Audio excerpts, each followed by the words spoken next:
And we are live. Hi. Lefty, you were on the big screen for that. Nice. So, Painkiller already 184. We're without a sponsor this week, but that's okay. We've been doing big sponsors lately. Lots of like big companies and stuff like that. Kinda neat. Yeah. We love all Yeah, our I like it a sponsors, lot. but it's neat when we've I got feel like, legitimate. It's like we're a legitimate podcast. My first Exactly. time on the legitimate Yeah. one. You don't have to make up sponsors like brought to you by Nvidia. Not really. Not really. What was the? Oh. So I was at a graduation party just like I don't know an hour ago or something like that, and I'm there and there's this girl. She's 18 years old, whatever, and she says I'm a witch, and I'm like a witch, like really? Like can you do stuff like anything cool, like make fire happen or fly on a broom? And she's like I'm not that kind of witch. I was like oh. It sucks. Like, what can you do? And she's just like little things. I'm like, all right, whatever. And then the topic like shifts, and we start talking about what these guys are going to do after graduation.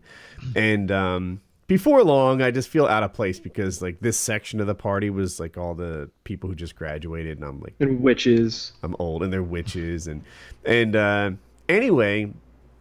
I go to leave and like go back in the house and the front door is locked and it's just like a screen door and I pull on it and I pull on it and it's locked and I'm like God, son of a bitch, locked, right? And everyone starts laughing like because I can't get in the house and she looks at me and goes that's the kind of magic I do and the door opens right up and I walk right in and I was just blown away. I met a witch. I was like, oh, Well, yeah, that happened to me tonight.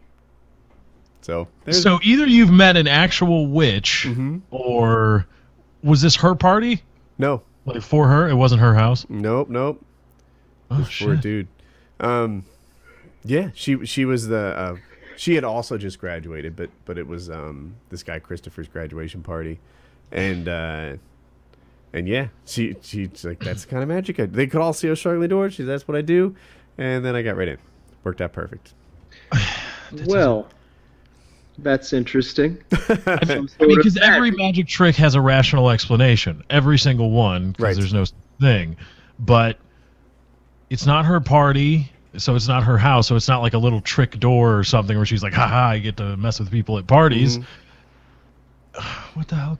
I have no idea. I have an idea actually, but if I must ruin the trick, I think it was it was a screen door, but it had glass in it, and those locks aren't like real locks, and I think I just jiggled it enough that the timing worked out right. To when she said it, I finally got in. Maybe But, so, maybe so. Okay. it's more fun that she did magic. Yeah, regardless, it's a little weird that she claimed. Did she say Wiccan or did she say she was a witch? She said she was a witch.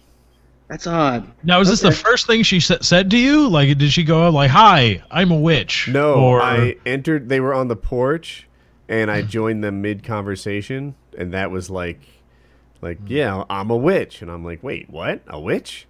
And she's like, yes, and then I started asking for demonstrations, and eventually I got one.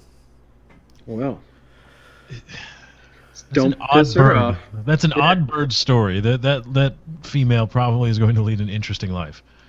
Yes, all these people are gonna. I asked the guy graduating. I was like, "Hey, what are you gonna do next?" And if you see him, he has like long hair, like a scruffy beard, and he's really into parkour. But like I had talked to him before. For example, he really doesn't like competition. He feels like a lot of bad character traits are brought out in people by competition, and he lives more of a I don't know, at peace lifestyle. Like that's the way he's wired. It's not the way I'm wired. I like competition. I get off on striving to be, the best at something or whatever, and I don't really feel like it's a negative thing. But he does. So I was like, what's next? College? Straight to work? I'm betting against military, and he's like, yeah, safe bet. And he wants to do Circus Olay. He's going to audition and try and get in Circus Olay. I probably pronounced that wrong, but that's his aspiration. And it was funny. So he has a lot of friends who are also into parkour, and we're in the back, like grilling burgers and stuff. And his friend sees a random tree, and it's difficult to describe how he climbed this tree. But like the tree was there, and then he just jumped up and grabbed a limb that was like 8 inches over his head. So far, no big deal.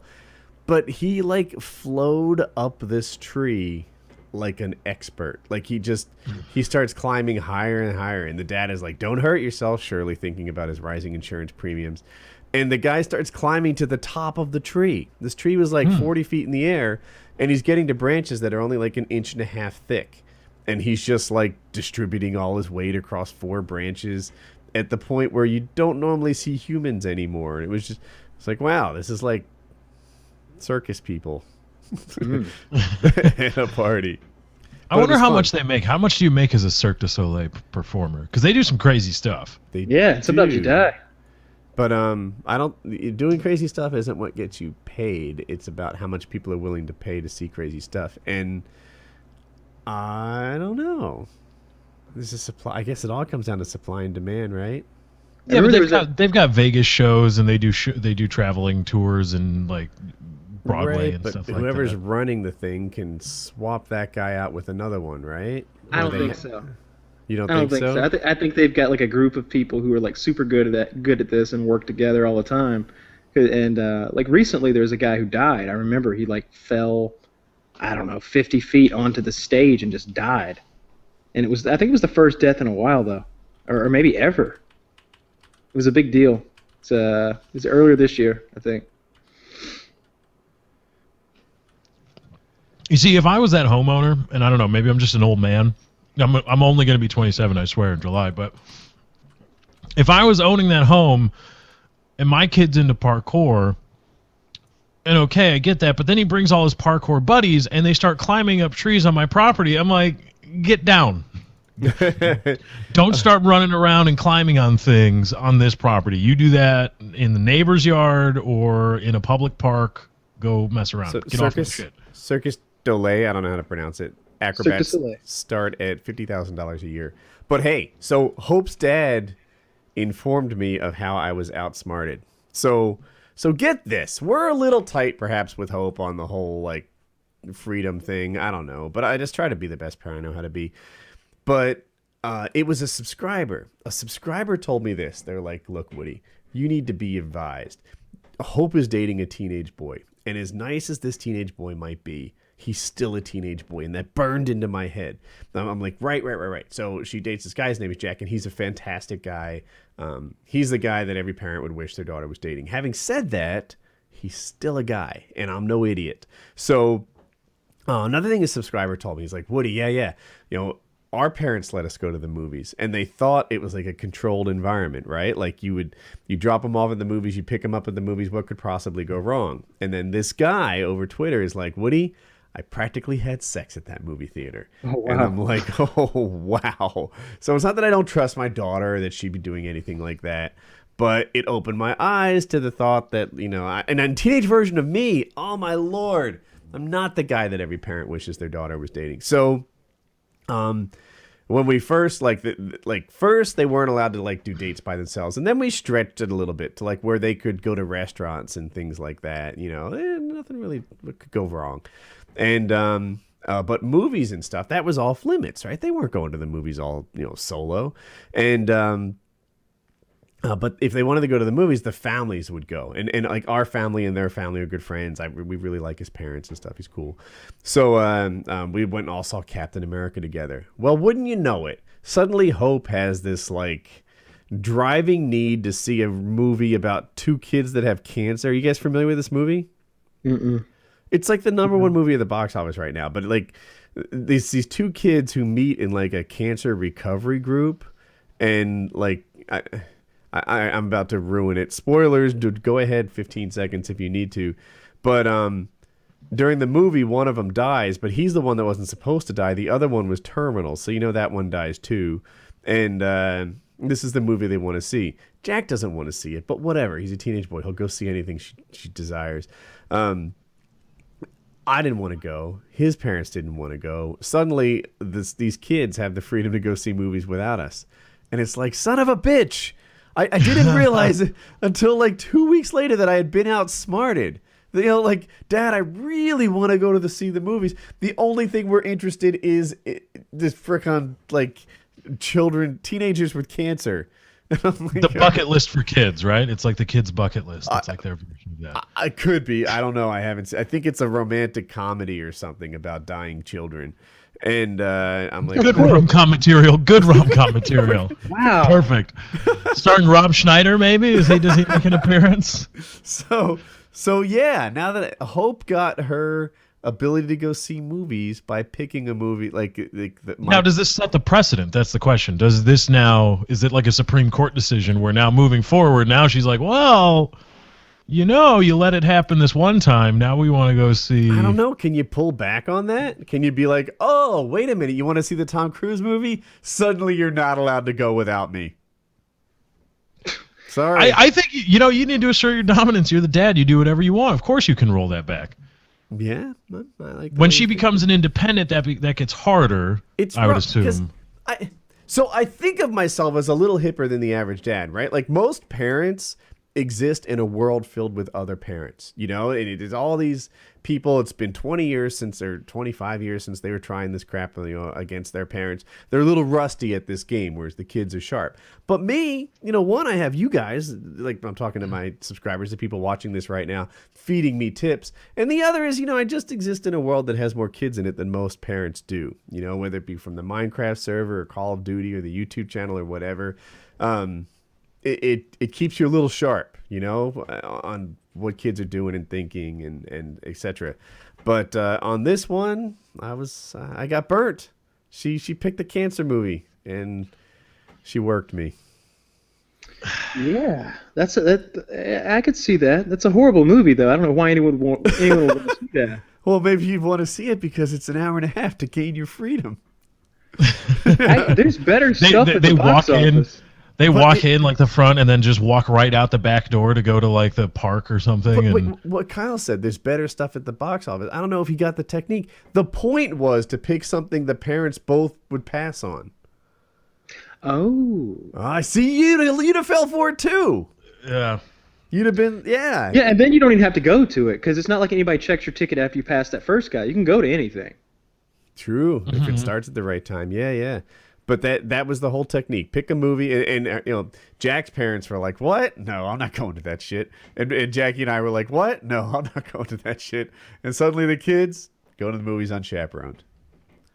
They're how old? 15, going on 16? He's 15. She'll be 15 in for us in 4 days, but for the people watching, 3 days. Okay. Yeah, this is that you can go back on the whole going to see movies alone thing. I think once she gets her driver's license, and she's an independent, she's not technically an adult, but you look like a real ass if you're like, yeah, I got you the license and I pay for your insurance and you have a car, but still, Congrats on your license. You'll be driving me to the movies now.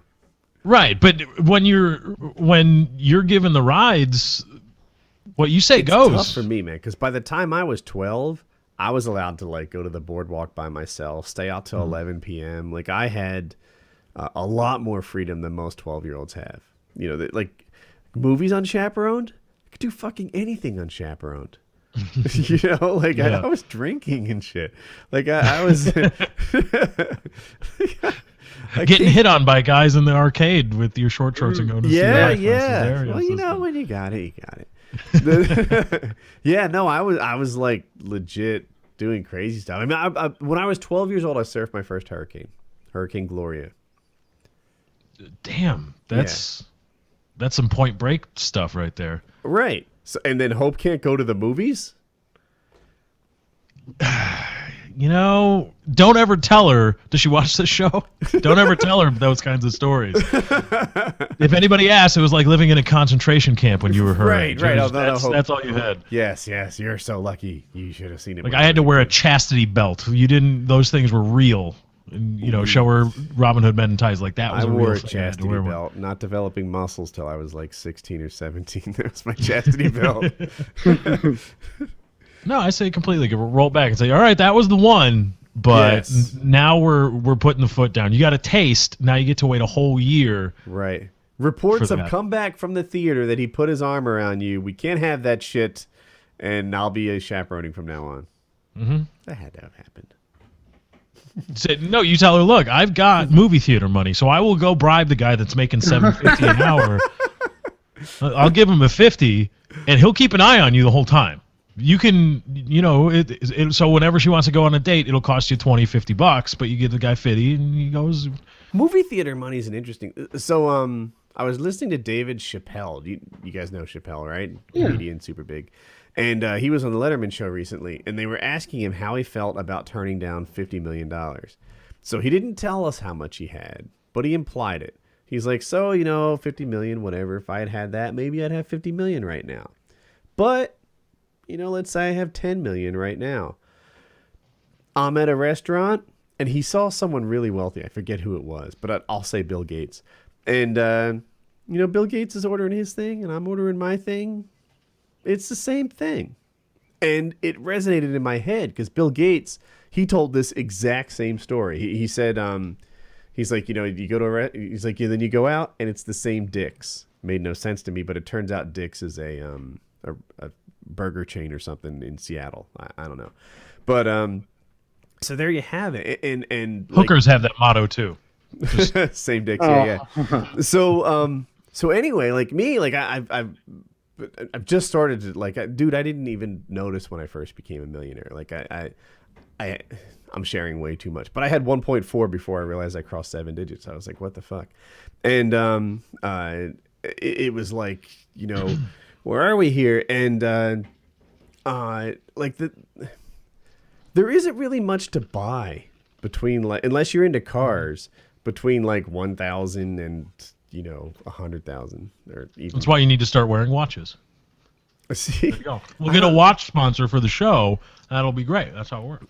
There's this pain versus pleasure thing for me, right? And when I look at a watch, it doesn't bring me the joy that parting with the cash would. And I'm also acutely aware of how hard it is to earn it in the first place, and the YouTube mortality is always a thing, right? How long is the money going to come in from that? The same is true with my video game server, WoodyCraft.net, best goddamn server in the multiverse. All these things, you don't know when the good times are going to end, so don't blow it on hookers and blow. Yeah, but that Movado watch would look really nice when you're streaming and you got an itch on your face and you just go, oh, look at what I got. There you go. If you say so. It's not worth having it unless other people can see you. What if you just folded the money origami style into a bracelet? What if you just took $2,000 and folded it into an origami bracelet and wore that? That way you don't expend it, but you're still wearing it. You could use the money to make a band for a regular watch. Get a $20 watch and make a band that costs $2,000 out of money, and then when you want to spend it, you just take the band apart and you've got your cash again. I like that idea. I think it's a perfect compromise. I don't think it makes any sense at all. Yeah, no, the things that I want, basically, I don't know. I'm buying the most expensive thing of all, financial security. I fucking love bite me money. That's it. That's the best part of it all. Some guy's taking shots at me, threatening me, whatever. It doesn't. What are you gonna do? What are you gonna do? That's. Adam Carolla's got a great bit where he talks about, everybody talks about. This is Adam Carolla talking, not me. I'm not this comedically smart. Adam Carolla's like, everybody talks about fuck you money, but I don't want fuck you money. I want fuck me money. I want to have enough money that I can take a hit financially just to mess with you. I can afford to fuck myself so that I can not deal with your bullshit. He tells a story about how he was waiting on Sears to deliver something, and they said between 7 and 9:30 in the morning, and he had to do a block of morning radio shows, and the guy called it 9:15 after this whole thing of who's going to watch the door so that they're not interrupting me when I'm on the radio. And 9:15, the Sears guy calls and says, we're canceling the whole thing. We're canceling the whole thing. We're not coming today. We'll come tomorrow.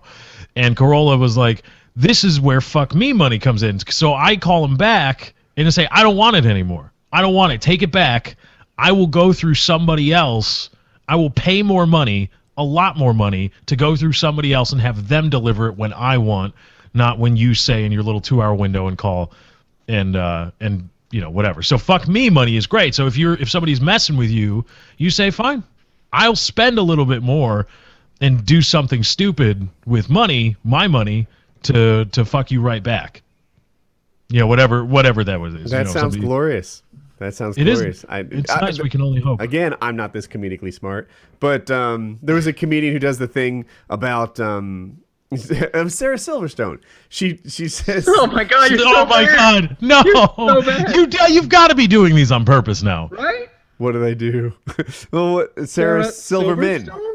Silverman, right? Silverman. Yes. Fuck all of you. Anyway, so Sarah Silverman says that she has money now. If I remember how the bit goes, and she likes to mess with policemen by like running stop signs in the rain, and the guy's there and it's pouring on him, and she rolls down the window, and he's like, "Do you know why I pulled you over?" And she's like, "Yeah. You know why I ran that stop sign?" Just to fuck with the cop. So yeah, that I guess that would be fuck me money too. But I don't need all that. I just want to live in my own world and be able to smooth on by without any trouble. That's all. That's it. Yeah. Not to mention names. I don't know, but people. A whole lot of internet fussing in my world lately, and none of it really hits me like it would have previously. That's good. Yeah, that's good. Do we want to talk about the EULA stuff? Because there was a blog post apparently. Yeah, I wasn't up on that. If you don't want to talk about it, that's fine. I don't. I do know that the blog post was posted before it was finalized, and now it's kind of up there, and it's not even a change to the EULA, but it is a change to the spirit of what they intend to do going forward. We'll see how it all works out. I think we'll be okay, but we'll see how it goes. Just gotta wait and see what comes out in the end. I think it'll be okay too. Yep. So, the USA Today thing. Do you want to talk about that? Yes, let's talk. Oh my god. About teenagers having lots of sex. That's not. Oh, I thought it was a Slenderman one. I thought that. Oh no. Oh, so here was my topic: teens choosing health. Smoking hits a landmark low. Did you guys read this? Mm-hmm. So it was at my So I was at a hotel this morning. God, it's such a long day. And but you know how they put the newspaper in front of your door there? So it looks like, let's see, cigarette smoking among high school students in the United States has reached a landmark low. They've been conducting the survey every 2 years since 1991. Only 15.7% of teens were current smokers, down from 27.5% when the survey began, and 36, which was the peak in 97. Kyle, what year did you graduate high school? 2004. Oh, okay, so you're way after that. The nation has already met the government's official goal of getting teen smoking below 16%. So that's kind of neat. By 2020 was their goal, and they're already under 16% smoking. Kids aren't smoking anymore. They're choosing health. They said something else positive about teens. Let's see. The data shows teens are drinking less alcohol and fewer sodas, getting into fewer physical sites, and having less sex with more birth control. Less sex with more birth control, but there's a contradicting study that says condom use drops among U.S. teens. This is from Live Science. That's actually in this one, too. So hold on. All despite the recent news about school shootings, the share of students threatened or injured with a gun, knife, or any other weapon has dropped to 6.9 from a peak of 9.2 in 2003. So, I've noticed that about the shootings, too. It seems like now 2 people get shot, and it's like a national news thing, and it's Obama is calling it a federal embarrassment that we haven't done something. And I'm like, 2 murders? Bitch, please. Like, that used to bore me on the news when I was a kid. Boring. Really? 2 people? You're bothering me with this shit? And then it says it's not all good news. Condom use among sexually active teens is down to 59% from a peak of 63. Condoms remain essential for protection from HIV and other SEDs or STDs, but kids aren't getting the message. So, more birth control. I assume they're using other stuff. I assume it's the pill. Good. Yeah, probably so. Here's the thing, right? I don't think it's that teens don't get the message that it's dangerous. They've got the message loud and clear, and that message doesn't feel as good. That's the message. Not the same. It's not the same. You can say ultra thin all you want. Not Not the same. But you're missing out on I think the advantage of condoms, which is not the same. You know, if you're a 17-year-old boy or something, right? Dude, come on, you're not going long enough. Put that condom on. It's going to help you make it. Are you worried about premature ejaculation? Wrap it, bitch. You wrap it up, you can last a little bit longer. Yeah. Or 3 fingers of whiskey. Your call. Both help. He's 17. Maybe well, yeah. What the hell is a finger anyway? Is it a shot or is it? Yeah, it's like this. It's how you measure the. You I literally think that's measure. That's how it used to be. It was a, that's how they measured it back in the day. I think 2 fingers of gin. Right, and it's supposed to, but then that turns into tumblers, I think, which turned into shots, or something like that. So, oh, yeah. They got cool little bar stuff. Yeah. Let's smoke. Kyle, you quit smoking, right? Yep. I have a question. So Kyle, I hope I'm not burning it, but you said it in your thing. You're trying Adderall now? Yeah. I got. Well, I'm not trying it. I'm prescribed it. So Kyle, I said it wrong. I knew that though. So Kyle's been prescribed Adderall, and he said he was going to ship me one. Right? Does it mail me one? Well, Adderall? that would be illegal. So you can't do that. Let's not talk about that on a okay. So podcast. So I'm not going to do that. He's not going to do that. Shipping so keep Adderall. In mind, all of this is hypothetical. And previously, I would have thought, well, he may have said he was going to do a thing like that, which he would never really.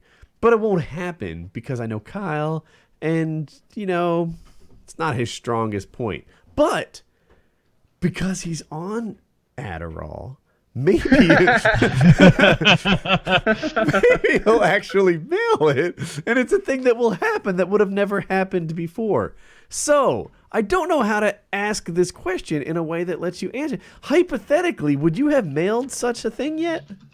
No, I'm not going to. God damn it! It's illegal. You can't. Well, I mean, let's not talk about this on the show. Yeah, I was joking. I can't really joking. do that. You weren't going to do such a thing. But is it done yet? Oh my god!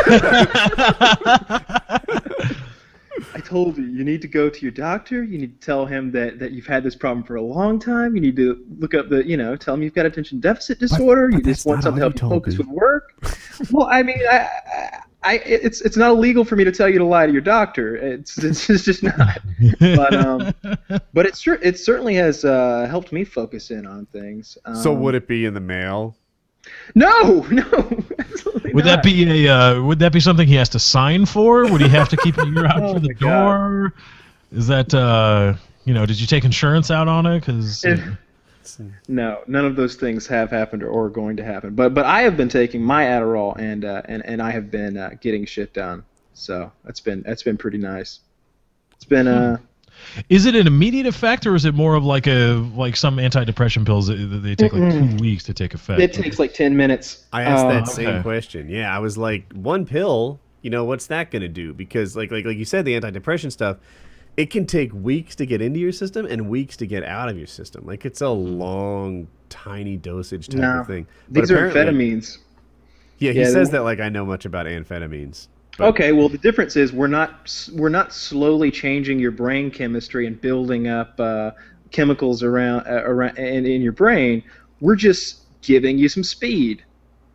It's there. It literally says, because I've got generic Adderall on the bottle, it says amphetamine salts. It's there. It's a stimulant. It helps you. I think that one of the issues with attention deficit disorder is that you're too stimulated and that you're just bouncing from thing to thing, and instead of like a downer, which would slow everything down, and that's what would make sense to me in my head. Like, oh, you want something to slow you down so that you could focus right, on to bring thing. you back to whatever the norm should be. But apparently the best way to do it is to go in the opposite direction and super stimulate you so that you're like, boom, I'm focusing on this one thing till it's done. It's done. Next thing.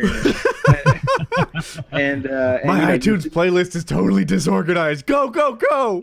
You look at your to-do list like it's like something to be tackled and accomplished and destroyed, and you get stuff done. Now, and are you doing the things you want to do? Like, Like I could see like, all right, Woody, we're gonna make you super duper productive, and all of a sudden I've like alphabetized shit that didn't need alphabetizing. Oh no, it's not like that for me. Well, I have stuff that I want to get done during the day, and I get it done. You know, if I need to like make an appointment, or if I need to go to the store and buy certain things, if I need to go, you know, just get stuff together and get work done and write a proposal, whatever. No, what are the downsides of Adderall? Well, at first, especially, it was hard to sleep at night. The first couple nights, I didn't sleep well at all. I've gotten, and what time of day did you take the pill? Noon. Okay. Take it in noon, and then even at like 1, 2 in the morning, it's like fuck, I'm tossing and turning. But that doesn't seem to be as bad now. It's still a little hard to get to sleep. I've got to work on getting my sleep schedule tailored so that I'm waking up at like 8 or 9 a.m. and taking it then, and I think it'll be better. But I'm prescribed to take it twice a day. It's 10 milligrams twice a day, so like once in the morning and once in the afternoon, and that's just too much. So what I found the best course was for me to take. You could mail half of those. Oh my god. So what I'm doing instead is I'm taking 15 milligrams as soon as I wake up. And then, like, first thing I do when I woke up, like today, I woke up, I took my 15 milligrams of Adderall. I drank, like, a massive protein shake, worked out for an hour and 20 minutes, drank my creatine, drank another massive protein shake, took my shower, went out in the world, went shopping, had to go buy more yogurt, more eggs, more protein powder. Had to get some workout gloves because my hands are getting blisters. And I went and saw my dad, hung out with him, got a few other things done, got back home, workout number 2, protein shake number 3, creatine for the second time, took another shower, and then I ate 4 cans of tuna. Jesus fuck. So aside from doing so much work, you're literally running out of skin. Are there any other like negative side effects? And here's what I have in my head, and I know this is unrelated, but I one time took an allergy med, and I forget what the warning was, but it was like might cause depression. Our credit card bill comes in. It's like a few $100s higher than I expected it to be, and I'm contemplating suicide.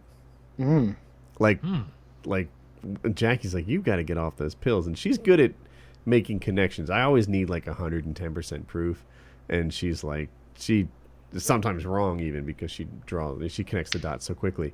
But she was right, and I got off the allergy meds, and suddenly I was a sane person again.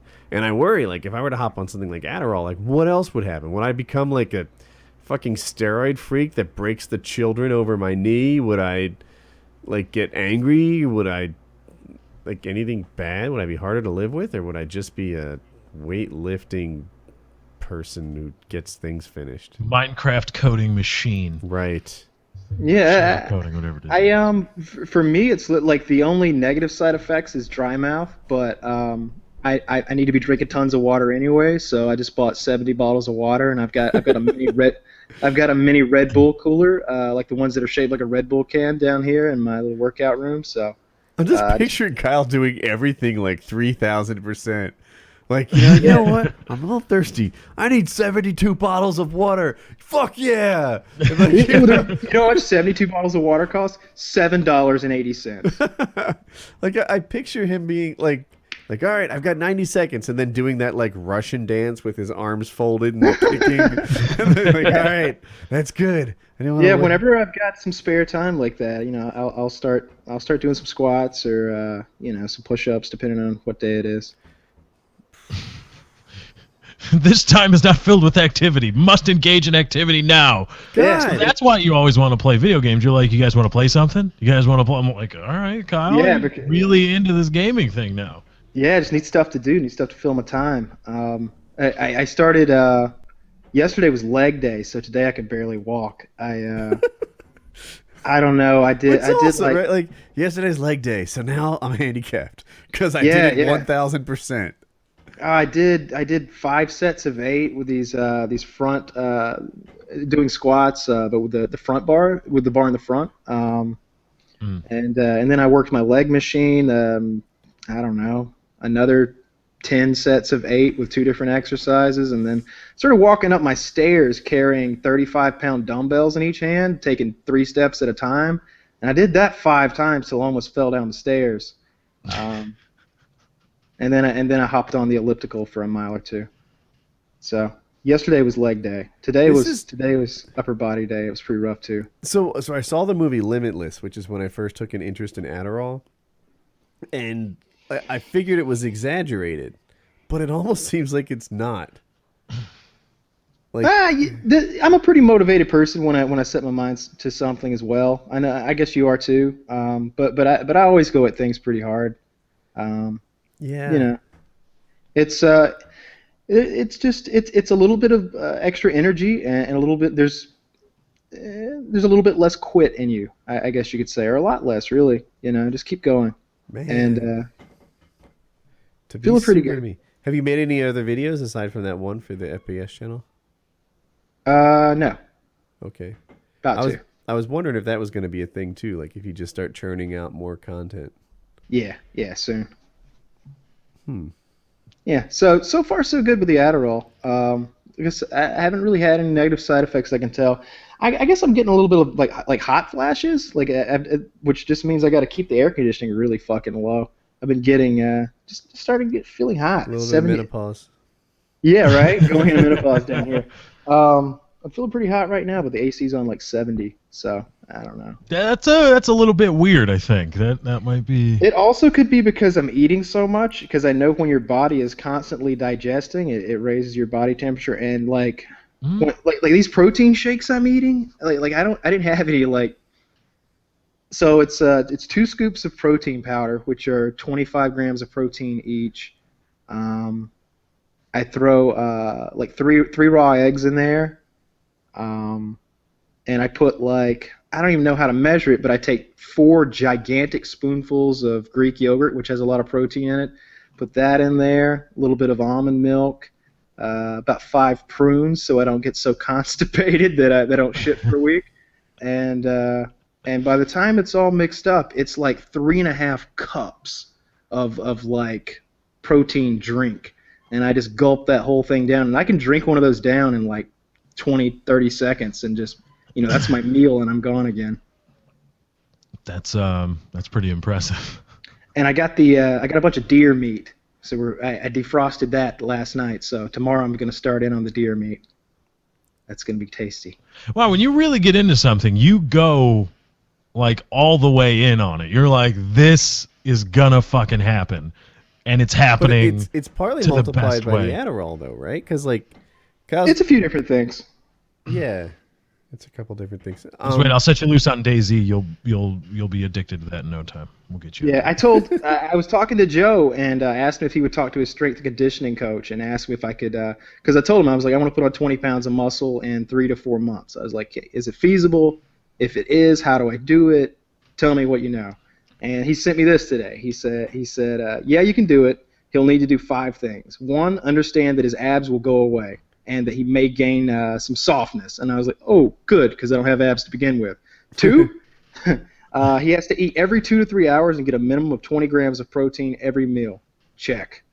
Lift 6 days a week, meaning he'll take 1 day off a week. You grow when you rest. Check. And take creatine. Check. And sleep a minimum of 9 hours a night. Check. So I'm doing it. So he says it can be done. Even if I underperform, I'll put on quite a bit in the next month or so. Go get some. I weighed, I think I weighed 172 when I started. Right now I'm like 175 and a half. And that's, I don't I weigh myself in the morning, like after I go to the bathroom without any clothes on, to try to keep it consistent. Right. But, weight's a weird thing. Yeah. Some days you just be more hydrated than others. Yeah, when we were weighing wings, it was like, when you weigh 400 pounds, the swings are wild. The swings are wild. Even a 1 or 2% change is several pounds. Yeah, it's 8 pounds, 2%. Mm-hmm. So, and that can easily be affected by how much, water and how much you drink, your sodium intake. There's tons of factors that feed into it. I'm looking for more things to put in those protein shakes, but I'm just not. I don't want to throw meat in there because I think I'll gag. I almost gag anyway when I get to the prunes. So I'm not I sure what like else to throw in prunes. there. I don't. Well, they're kind of a thicker consistency, and I'm like gulping them down, and like the protein powder and everything kind of smells bad. It's kind of a vanilla-y, like almost sickening smell. So I kind of just like I literally drink it out of the blender.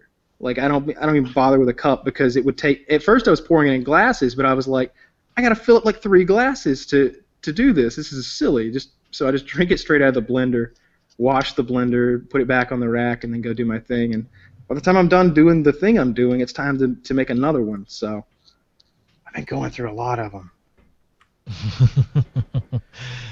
You know, I think that if you're to the point where you're almost gagging and puking on yourself, you may need to find other ways to intake fiber and not keep, Well, keep no, yourself constipated. That's just part of it. That's just part of the process. My workouts usually end about the time I start getting nauseous and start getting like involuntary muscle trembling and stuff. That's when I usually get on the like elliptical and try to like slow things back down. Hmm. So I don't know. I'm giving it all I got. That's all I can. How That's all long I have can you been do. doing it now? Oh, it was 7 days. 7 days. Okay. So when are you expecting to see? What is the earliest you're expecting to see gains? Like, I've are already. you taking selfies, shirtless in the bathroom to compare? Well, I went to the doctor to get the Adderall 7 days ago, and right at the beginning of this whole thing, and I was telling him that I was going to do this because I wanted to talk to him about that, and I was also having an allergic reaction, which I'm still dealing with a little bit, where like. Basically, long story short, I had some cuts on my arms apparently, and I was on the ground, and some grass or something off the ground got into my bloodstream. I'm allergic to it, and I had like a really bad allergic reaction where I like broke out in like hives all over.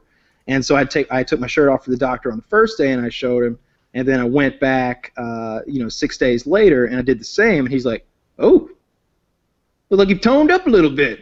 I was like, Huh. "I would hope so. I'm working so." He's a pretty ripped guy himself, and he knew what I was up to. He's like, well, "What are you doing? Are you doing this and you're doing that?" I'm like, "Oh yeah, I'm doing all that." "Are you doing this and that?" "Oh yeah, I'm doing that." "Have you tried taking?" Taking that too." He's like, "Oh well, seems like you got it all figured out. Good luck." So it's going pretty well. I can't complain. Obviously, you don't see real results for months. So you just the way I think about working out, especially when you're starting out on like a new program, is like the first month is just laying the foundation for the sandcastle, and worry about the turrets and the gate and the moat and all that 2 months from now. Right now, we just need a good base to build on. Huh. What are the downsides of getting old? So I'm older, right? If there's any real effect, recovery time is different. Like it emotionally, I swear you're not a whole lot different. I'm this. I feel like I'm the same me I've been since I'm like 16 years old.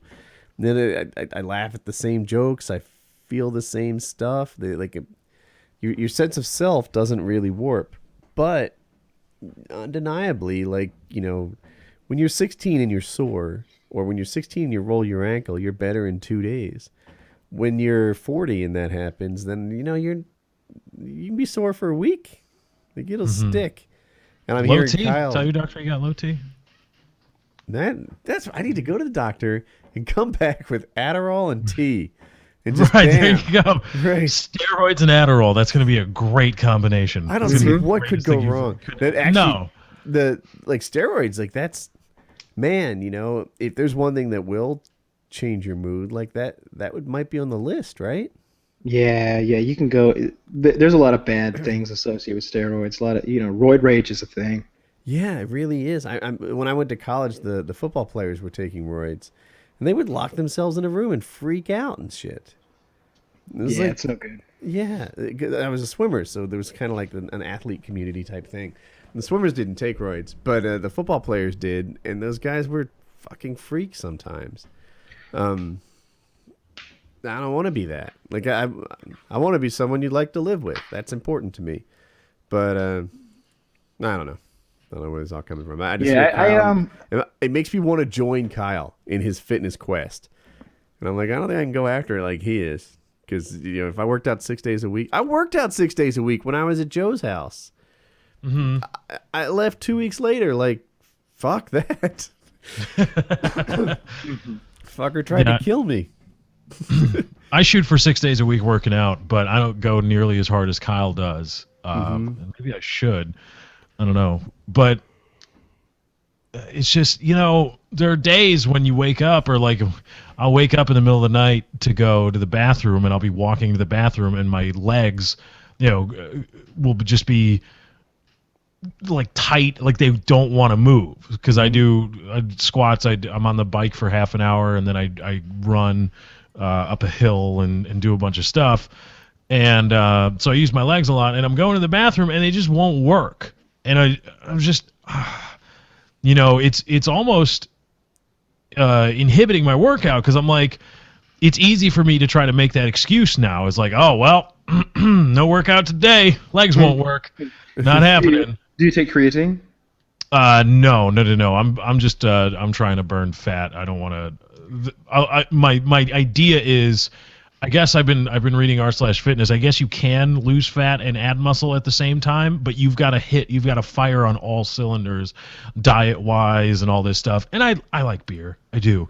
I like to go out and have beer and hang out with my old man and maybe get a pizza, and that's just going to happen. And if that's going to kill a diet where I'm trying to lose fat and gain muscle at the same time, well, then I'll just wait. I got time, hopefully. So, yeah, I'm just trying to lose. Doesn't extra muscle burn fat and increase your metabolism and do all these wonderful things? I guess. I don't know. There's a lot of people that have a lot of. I only mentioned creatine because it helps with healing up. It helps your muscles heal up faster. It's I don't know. I don't remember the science behind creatine, but the way I remember it being explained to me and what I read was that it's like if you imagine your muscle fibers like little gears turning, it's going in there, and it's shoring up those bonds between muscle fibers and making them more efficient. And I think it also pushes some liquid into your muscles, so you look bigger. But squats are good though. But I was asking Joe. I had read that squats increase your testosterone levels, and I was like, is that true? Is that a thing? He's like, yep, totally is. So interesting. If you want to raise your testosterone, do squats. Does that mean I'll be able to grow facial hair now? No, not that much. It's not gonna get you to Woody levels, dude. Damn it. I want to be able to grow a mustache once and be like, I'm going to do this now. I'm a mustache guy for a month. I want to see what it's like. I can't do it. I look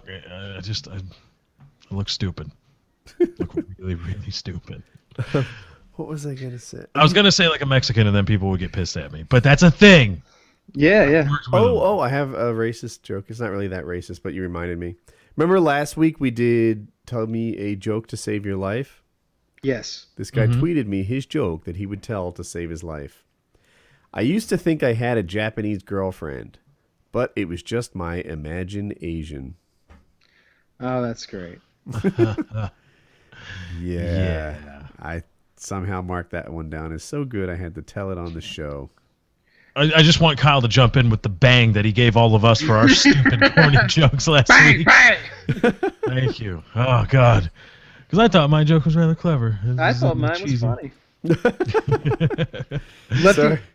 Tell us that story that involves Slender Man. I want to hear about that. Oh, the two 12-year-old girls, I want to say.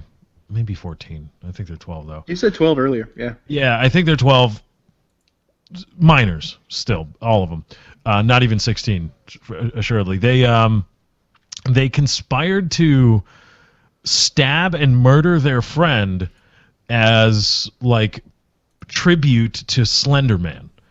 And apparently I only know of Slender Man in the game context, but apparently there's this whole mythology behind it. Started in creepypasta, and there's a bunch of like Photoshop pictures of him and stuff like that. And these kids were reading about it, and apparently they thought that Slender Man would be happy if they murdered their friend, and then they would go stay at Slender Man's mansion. Apparently he's got a mansion in the lore. And so what they did was they were hanging out with this girl, brought her into the woods, and they brought a knife, and initially they didn't want to stab her, but they both took turns stabbing her repeatedly. And apparently she somehow got away, was found on a street bleeding, and she's going to, I believe, make a recovery. Wow. How you recover from your friend stabbing you multiple times emotionally, I don't know. But these two girls now that did the stabbing, or they said, you know, I feel remorse at what I did, but they're arrested and they're being tried as adults. Wait, they're 12 though, right? Yeah, they're being tried as adults. Damn straight, 12-year-olds are adults.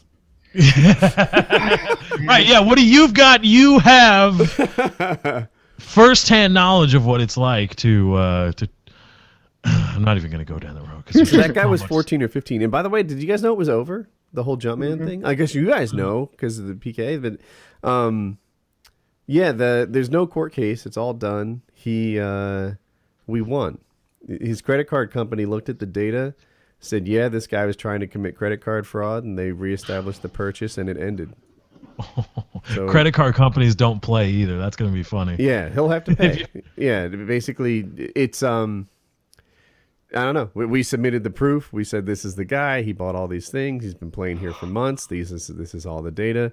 And in the end, they're like, "Yep, my customer is trying to steal," and they reinstated the charges, and we're good to go. Nice. Yep. Good. You smell that, Woody? You smell that? Take a. What am I smelling? Justice. Justice. That's what justice smells like, Woody. Now I know. Justice smells like. Justice is a little stuffy today. I kind of wanted him to go to prison. That's just me. Come up, it's, you know, just I'm that kind of vindictive douchebag. But here's the thing: what do you do with 12-year-olds that they said they knew what they were doing, they knew murder was wrong? What do you do with 12-year-olds that try to murder their friend, like conspire to murder? What the? I don't know, man. I don't know what's right there. I don't want them anywhere near me. Right. Like I don't feel like they're gonna be safe to be in the community for a while. I think they need to be in some sort of treatment program, some sort of hospital. You know, I don't even know if there is a correct place with as bad as some of the facilities out there are, but. In an ideal world, they need some sort of mental I don't help. treat them like adults yet. I think Kyle's right. You know, like 12 years old, like there's... I'm all on edge now because I know someone's going to draw some sort of hypocrite line. Like, you know, well, if a 14-year-old can commit credit card fraud, then why can't a 12-year-old commit murder or something like that? But, you know, when you're 14 or 15, whatever he was, you totally understand what the purchasing process is. These are 12-year-olds, and they're going to be totally different people as they get older. They're going to, when they're 17, and then again when they're 25. Well, the consequences are bigger, right? Like and it's so murder. So you know, you steal something when you're 14. It's not a life. Your life isn't ruined if you're tried as an adult. You know, you can steal a few $1,000s and be okay. Yeah. But if you murder someone, and we're talking about a whole nother thing here, you know, the question isn't whether we're going to ruin the next 5, 10, 15 years of their life. We're talking about are their lives over now, or do we scrap them as individuals from this moment forward because of what they did when they were 12? And when that's the case, I think you have to look at it a little bit differently. I like, once again, I don't want to be living next to those psychopaths.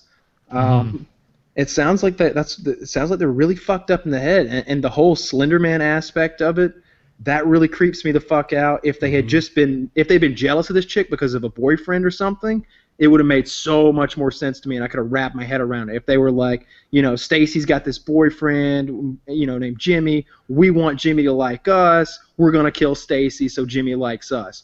All right, that's obvious childish bullshit, 12-year-old girl kind of stuff. I get it. Okay, of course you don't stab somebody, or that's insanity, but I get it. But when they're like, you know, I want to go live in Slender Man's mansion in the woods, I'm like, whoa, first of all, Slender Man's a fucking cartoon character in a video game. He's not real. Like, it's just I wonder if they're that insane or if that's like what their defense attorney has come up with. You know, Uh, I want.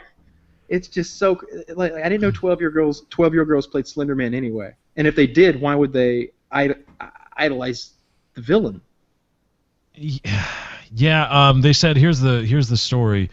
They are accused, the two girls, are accused of trying to kill a classmate to curry favor with Slender Man, an internet meme, literally an ultra-thin fictional character dressed in black who stalks and terrorizes viewers. Slender Man is seen as the digital boogeyman that attracts and repels teenagers. Weir and Geyser, those are the two the stabbers, are accused of luring their friend into the woods and stabbing her 19 times with a kitchen knife on May 31st. Weir told a detective she thought she would be able to live with Slender Man if she killed someone, according to a criminal complaint in the case. Once the attackers left, the 12-year-old victim crawled from the woods where a passing bicyclist found her. Doctors later told police the girl had narrowly escaped death because the knife missed a major artery near her heart by 1 millimeter. The girl who was stabbed has been released from the hospital. Friends have raised more than $43,000 on her behalf. And there's some... I'm going to drop this link in here. I hope it works. These are the two girls. These are the 12-year-olds.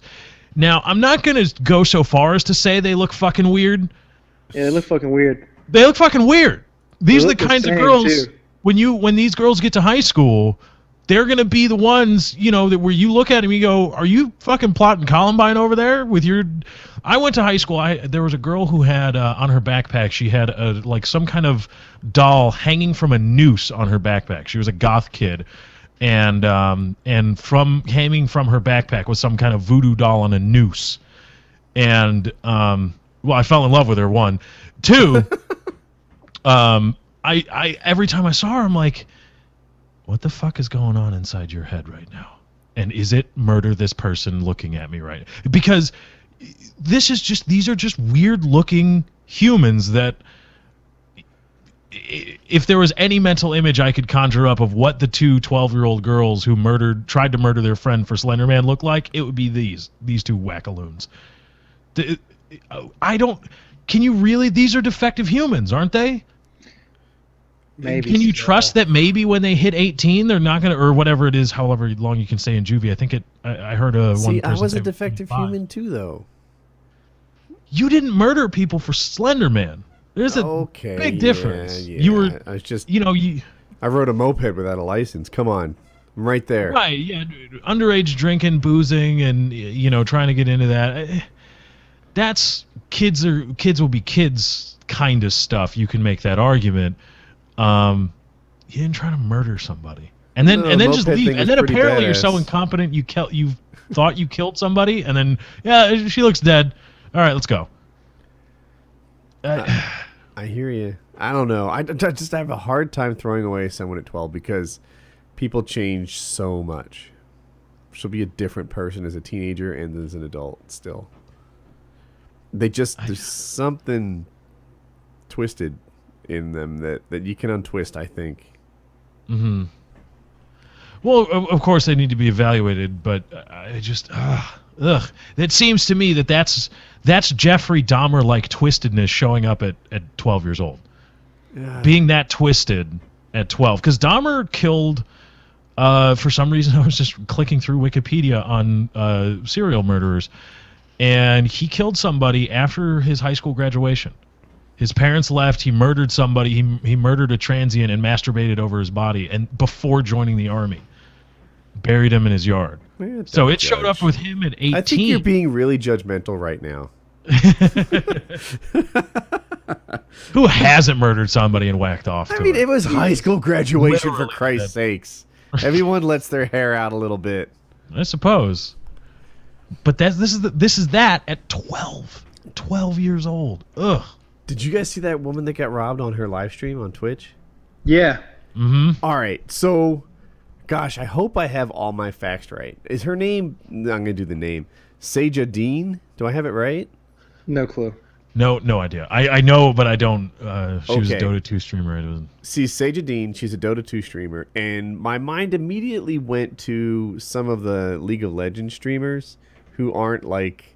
They're not really good players. They're more like streaming personalities. And to be honest with you, Their boobs are streaming personalities, is what you're trying to say. It's okay, I'll say it. There was a time when reply girls were the big thing, right? So Epic Mealtime would make a video, FPS Russia would make a video, and these girls would just reply and like say things like nonsensical babble about the video for like 90 seconds.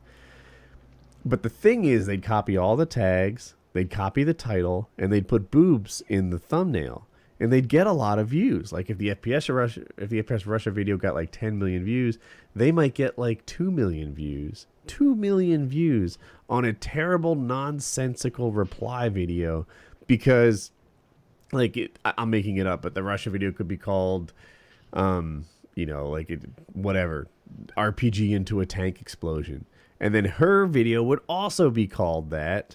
Or thoughts on RPG with a tank video explosion. She'd copy the text. She'd copy everything. She'd get into related video. The related video would have boobs and people would click. And it was dreadfully bad. It was almost like I remember I was talking to Kyle about it. And he was like, I like to think I'm in on the joke. I like to think that they're not that idiotic.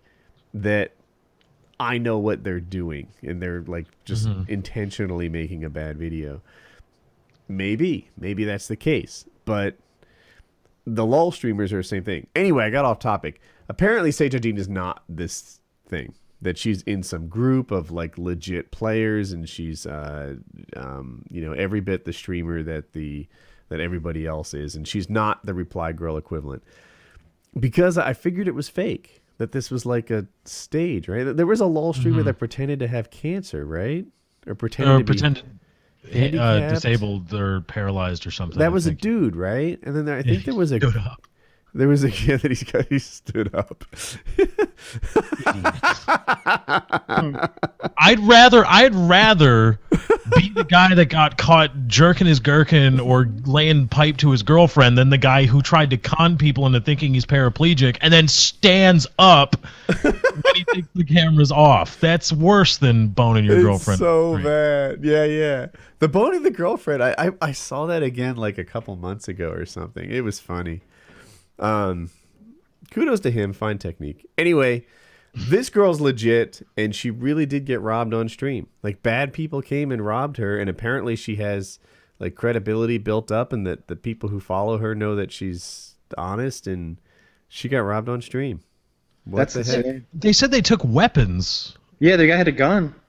Well, but I read a report that they stole weapons, and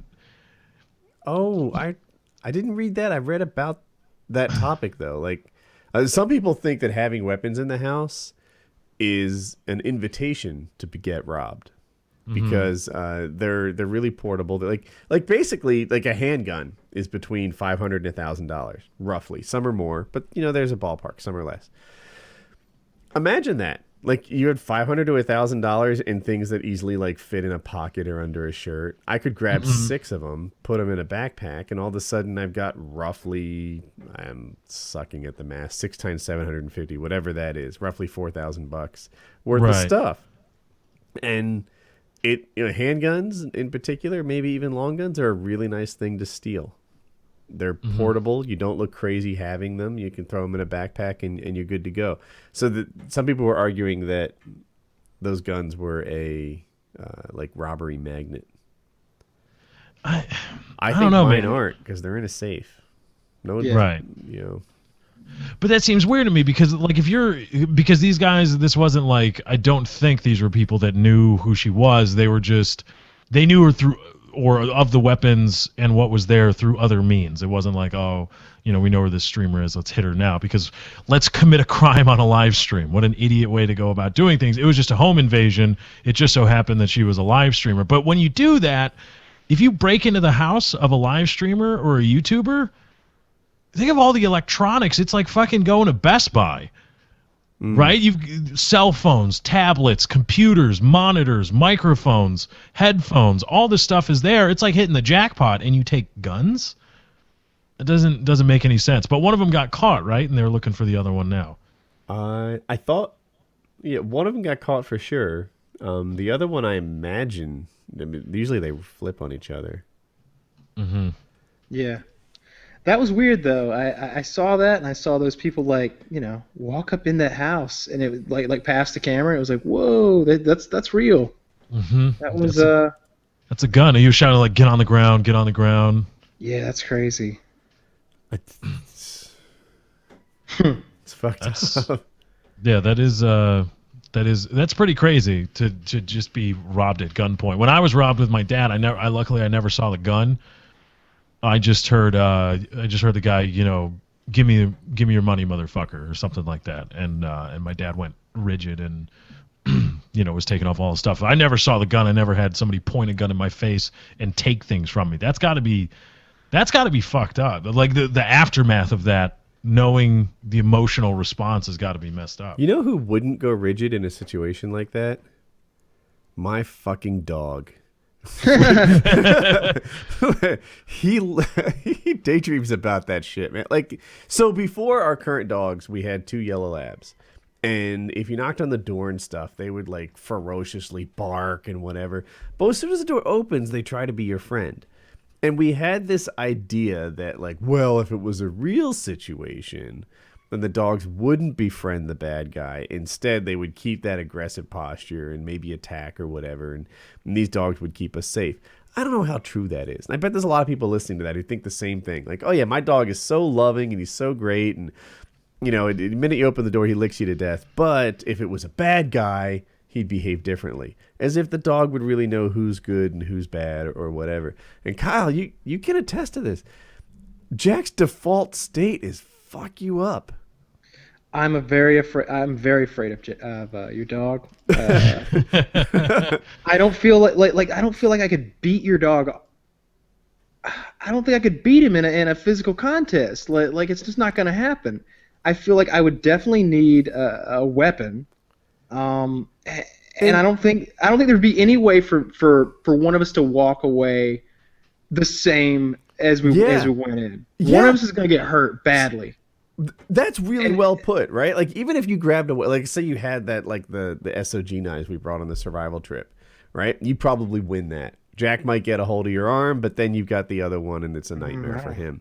I wouldn't want that. That's that wouldn't be my weapon of choice. I want something long. I'd want a bat or something. Like he's so fucking scary. He's vicious. like he really means business. I swear I think I'd take the knife. Because the bat implies that your first shot is going to succeed and everything. I think I could keep him at range. This is a dog that runs 37 miles an hour. The knife implies that I'm on my back and he's on top of me, and if I fuck this up, I'm going to die. To me, I feel like dude, the dog's closing the distance. He runs almost 40 miles an hour. He's going to close the distance on you. Now what? If you like it. If I'm a UFC fighter, right, and I'm going against some excellent takedown artist, then I need to figure out how to win a fight from my back. If I'm going up against Jack, I need to figure out how to win a fight even though he closes the distance. I'm not keeping him away, I think. When I read, what's the book about the dog who gets kidnapped to Alaska to pull the sled? Is it Call of the Wild? And there's this whole part about where Buck, the dog, is thinking he's been kidnapped from his like idyllic home in California, and he's been stolen away to be a sled pulling dog in Alaska, I believe. And there's this whole part where he gets broken in, like where he tries to attack these people who have kidnapped him, but the guy's got a club.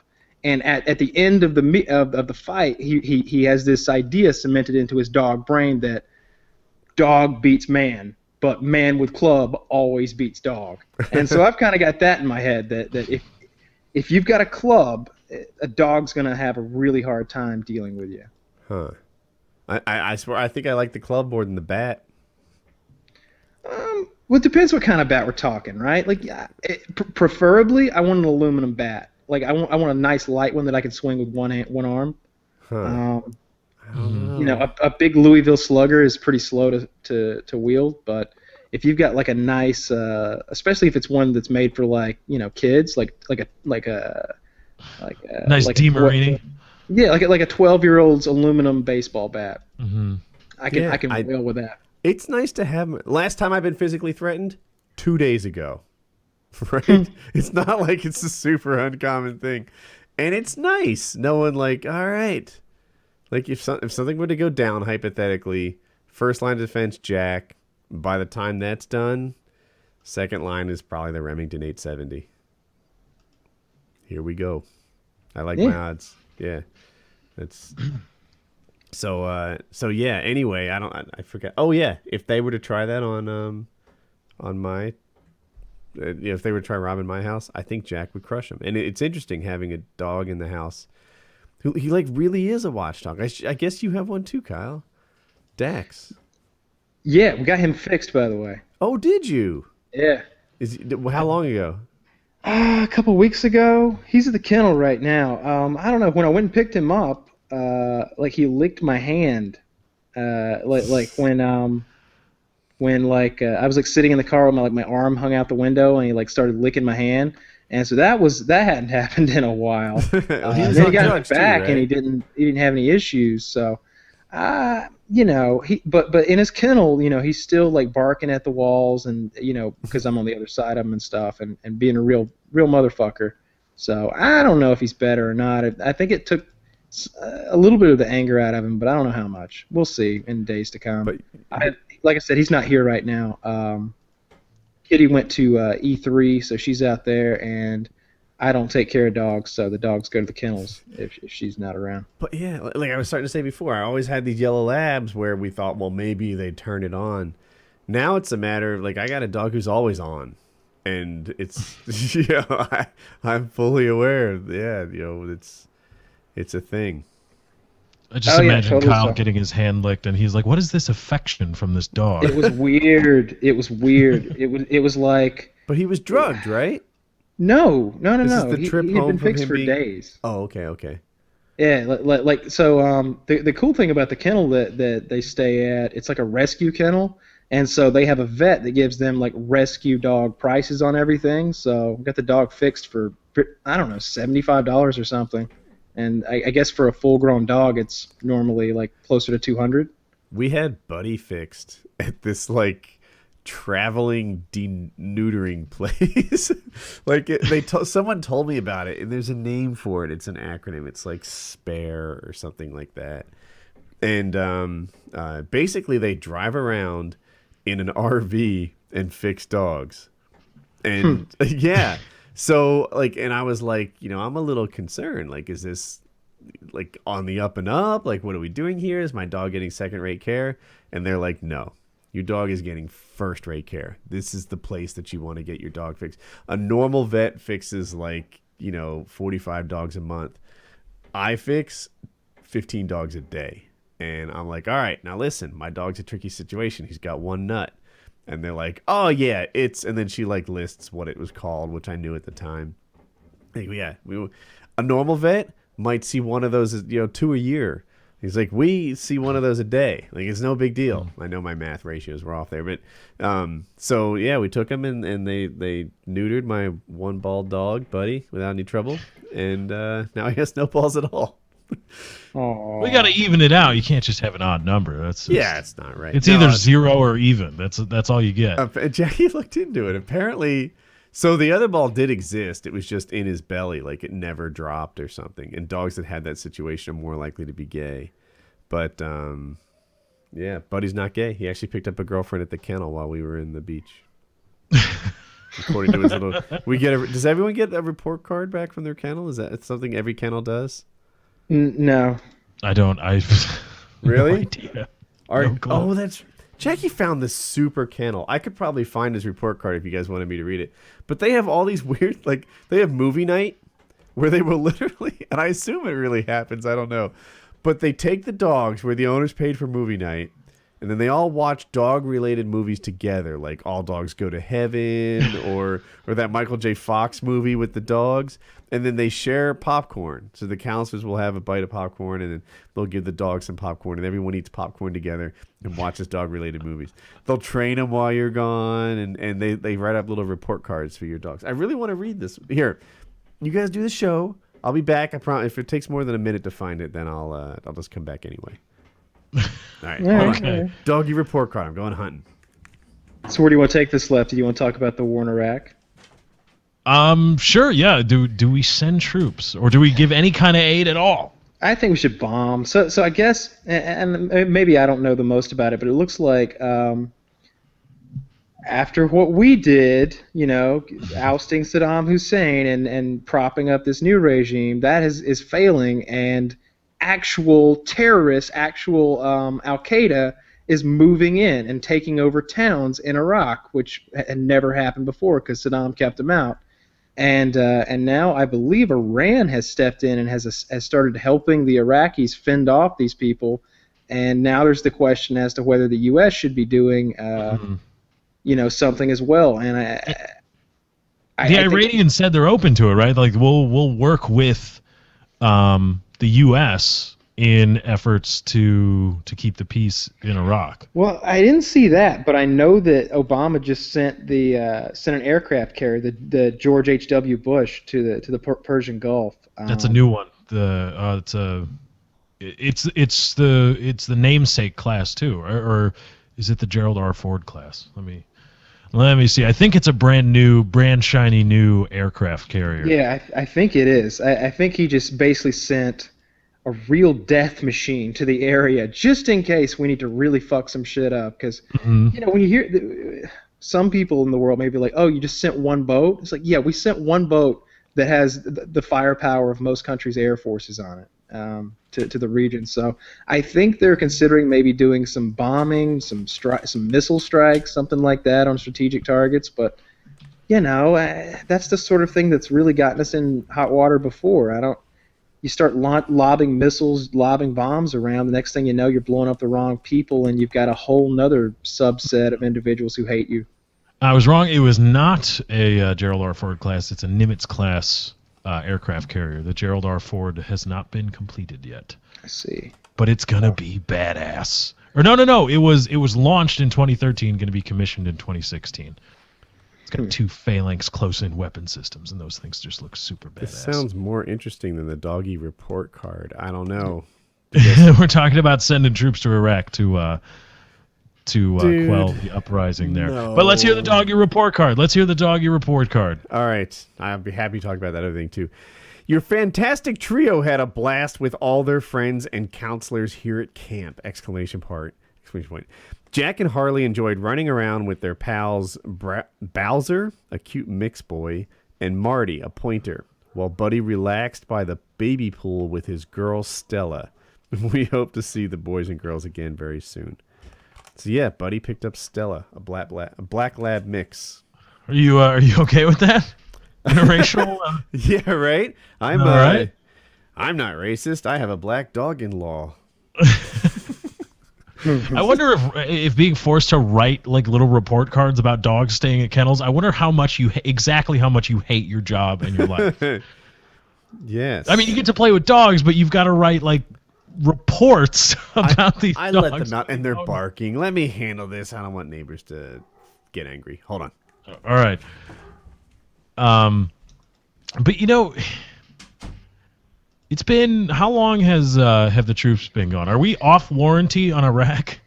Is there a warranty period? I want to know. Like, what would it be? Because we went in there and fucked shit up, and so we're responsible for. I don't think it's about that. Right? No. So we're pretty much. I believe we're 100% pulled out now. Mm-hmm. I think the concern isn't so much that it should be. The concern should be we fucked this situation up. We should have to fix it. I can understand that, but that's not the thing. It's that honestly, it's oil again. Mm-hmm. If Al Qaeda takes over that place, it destabilizes the global oil markets, which is bad. Isn't just bad for the U.S. Everyone always, and I think I've mentioned it before. They went in there to get that oil. Yeah, we went in there to secure the oil for all the German people, the Russian people, the Swedish people, everybody who wants oil on the planet. Mm-hmm. But I don't know. You really think so? I know so, because that's how it works. It played out like this. Like, we went in there hoping that American companies would get access to Iraqi oil. That's not. It went so bad, dude. That's not. And how there it were works. so many eyes on it that we had to sort of scale back our selfish plans. And all right, explain this to me. No. So an American company goes in. Let's say we send BP in, and they get their hands on Iraqi oil, and they're pumping it out of the ground. Then what do they do with it? They sell it or To who? refine it and sell it to the world. Yeah, yeah. It goes into the global oil market. Right, because it's fungible. Go on. It's the U.S. has nothing to gain in that situation. Right. It's not like, Well, the like- troops are pumping out the oil and it's going straight to American ports. And by the way, Kyle, I know you're going to catch flack for this. BP is British Petroleum. I think it's a British company. I don't think BP is.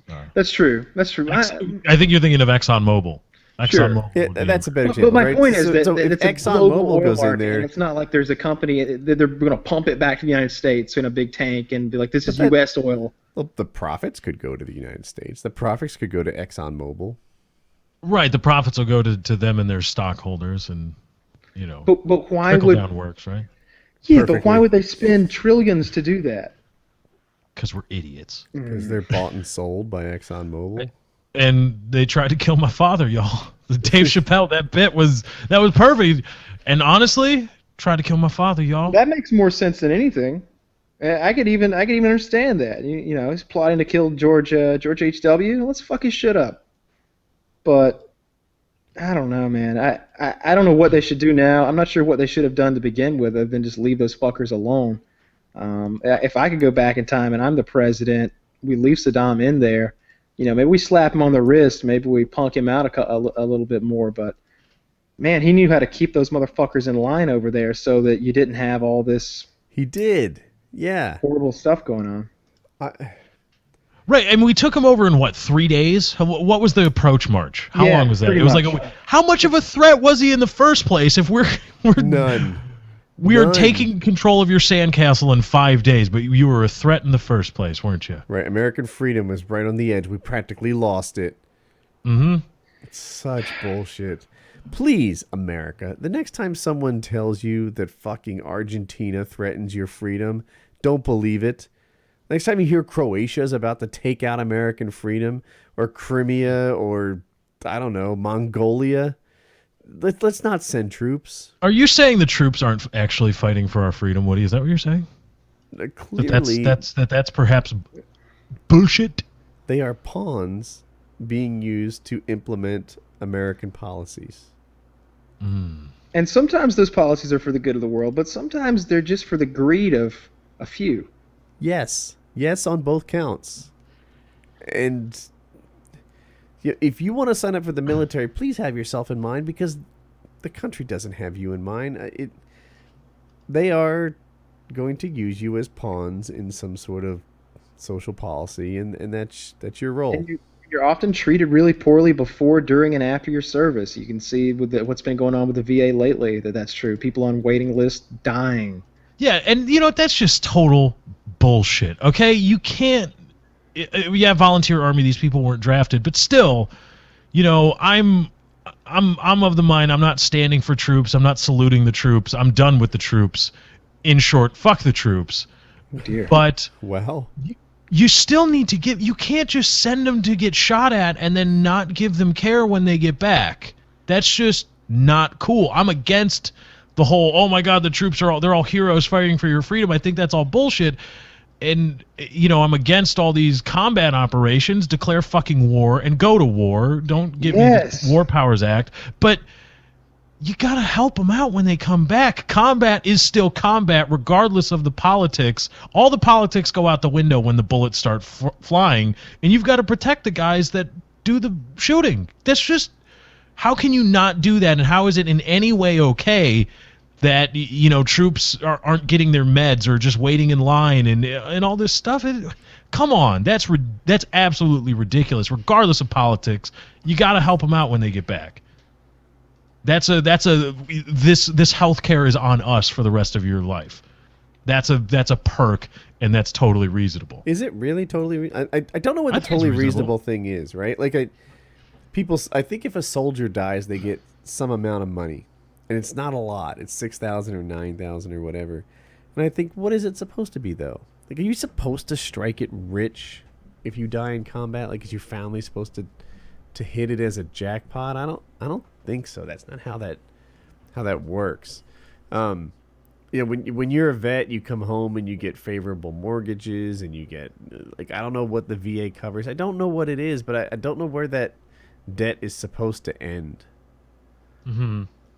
You know, I are they really like the first class citizens for the rest of their lives, making everyone else a second class citizen? Like, you know, you get everything lined up for you. You get special insurance rates. You get special bank rates. You get special privileges. And you get saluted on every airport. You get like, you know, and free medical care for life. And, you know, it's in some ways. If all that other crap went away, I'd be fine with free medical care for life. If all that other just bullshit went away, you didn't have your own credit unions and favorable insurance rates and stuff. The medical, I'm out of my depth here. Does the VA only treat combat-related injuries? No. It's I remember when my grandpa was alive, he would when I would spend summer days there, when my dad would go to work, we would have to go to the VA for medicine and stuff. He had open heart surgery in 2002, and he had all the medication after that was from the VA, and the VA was taking care of all that. He fought in World War II. That seems a little excessive. Like, you get free medical care for the rest of your life? Well, apparently we're finding out now it's not the best medical care. You're probably better off paying for it. In fact, he wanted to have the heart surgery done at the VA, and I remember my dad at the time, I was in junior high, my dad was, no, we're going to a real fucking hospital, and we'll pay for it. It's okay. You're getting the good care. You're not having the VA doctors do that to you. But no, yeah, they treat everything. It's not just combat related. I'd like the whole nation to have better health care. I just feel like, you know, sometimes soldiers come home and it's like, all right, now you get a lifetime of perks. It's like, wow, it's pretty sweet.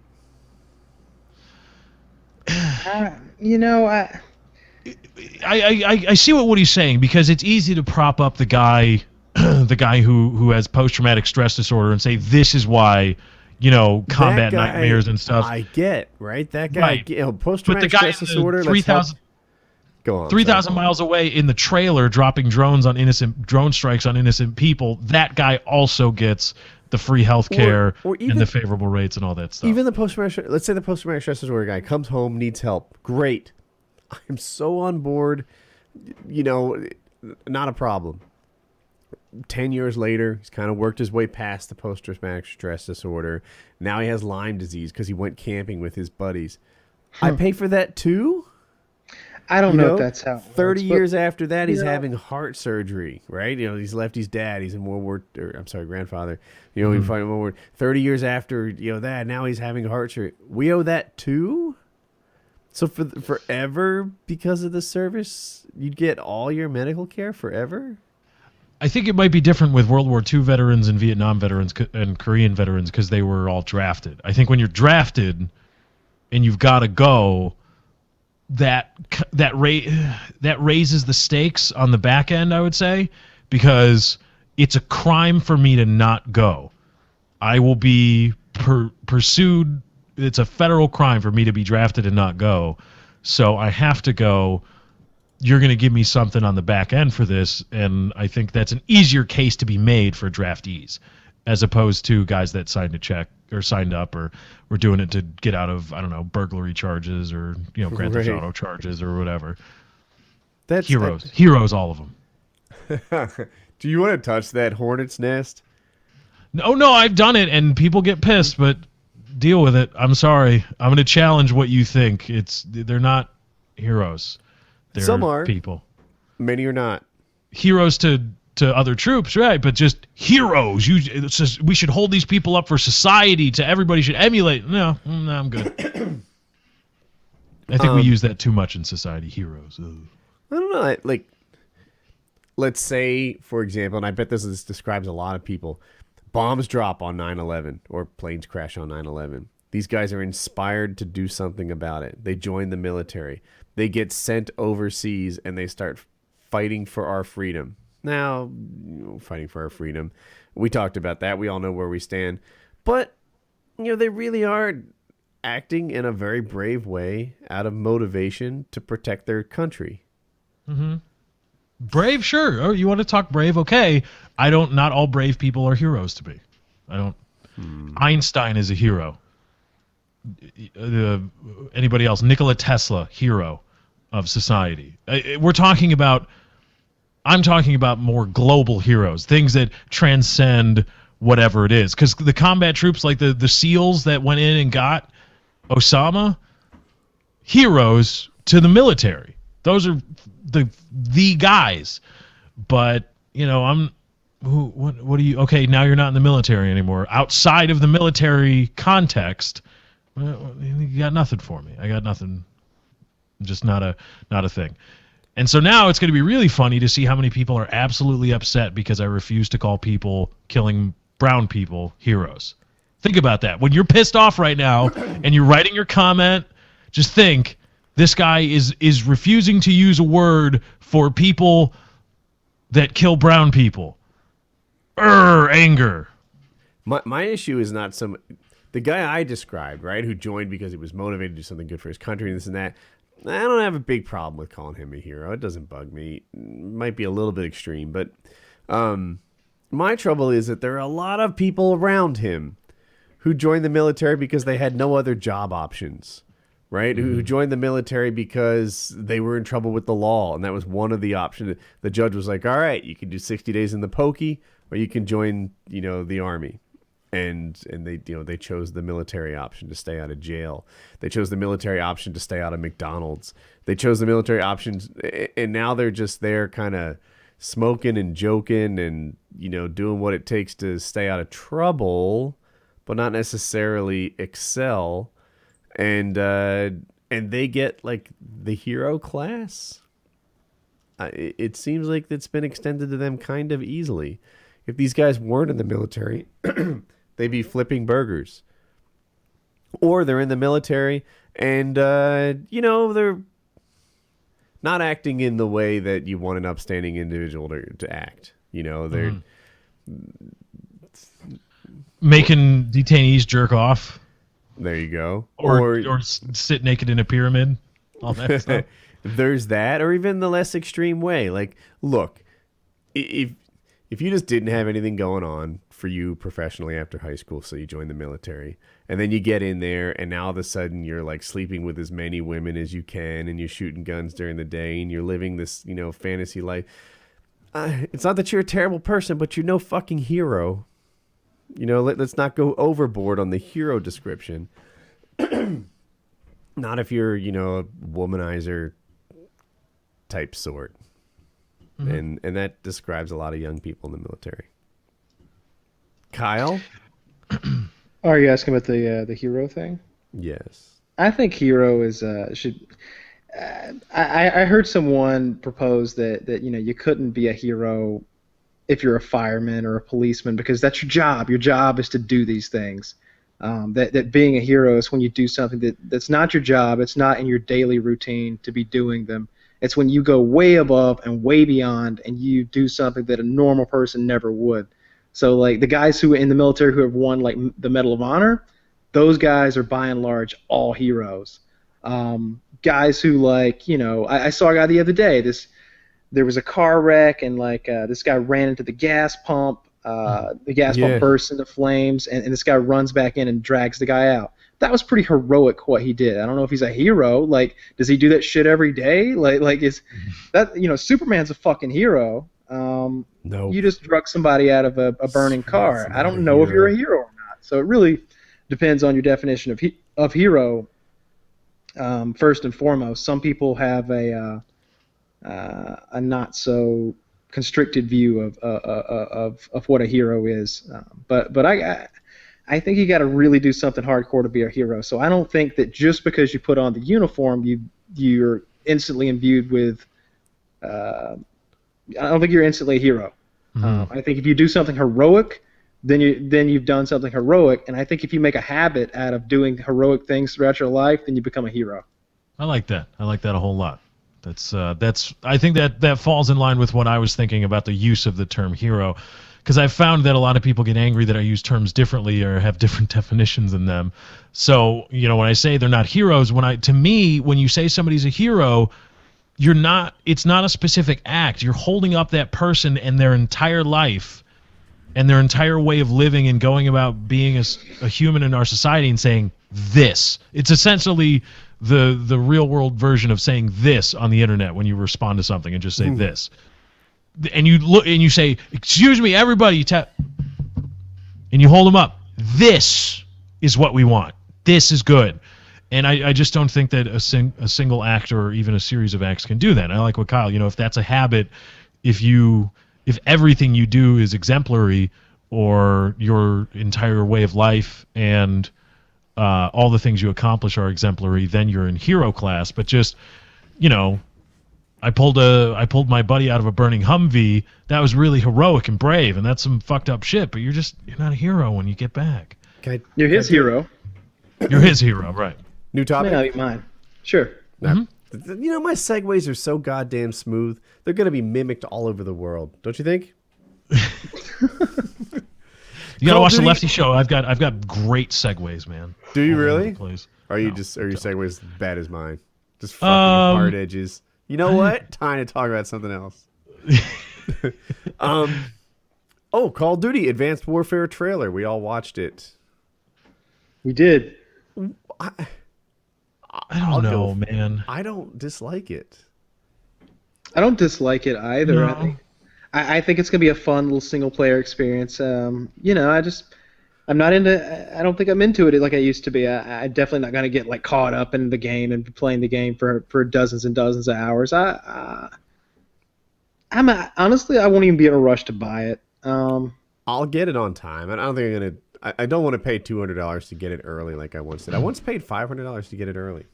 Yeah, I think that's true. It might have been $200, but I thought it was $500. And I don't think I'm gonna be doing that this year. But I saw it. It looks like Crisis. I've been asking for years. I was like, you know what? Let's go future on this stuff, like sci-fi. And it looks like we have our sci-fi COD. There's jetpacks, right? And lasers. And fucking lasers. Mech suits and lasers. And this is the sci-fi COD. I didn't need another World War II shooter. I'm done with that. I'm done with weapons and their gigantic recoils and their iron sights and all that shit. Like, I've played it. You can't do that for me anyway, me personally.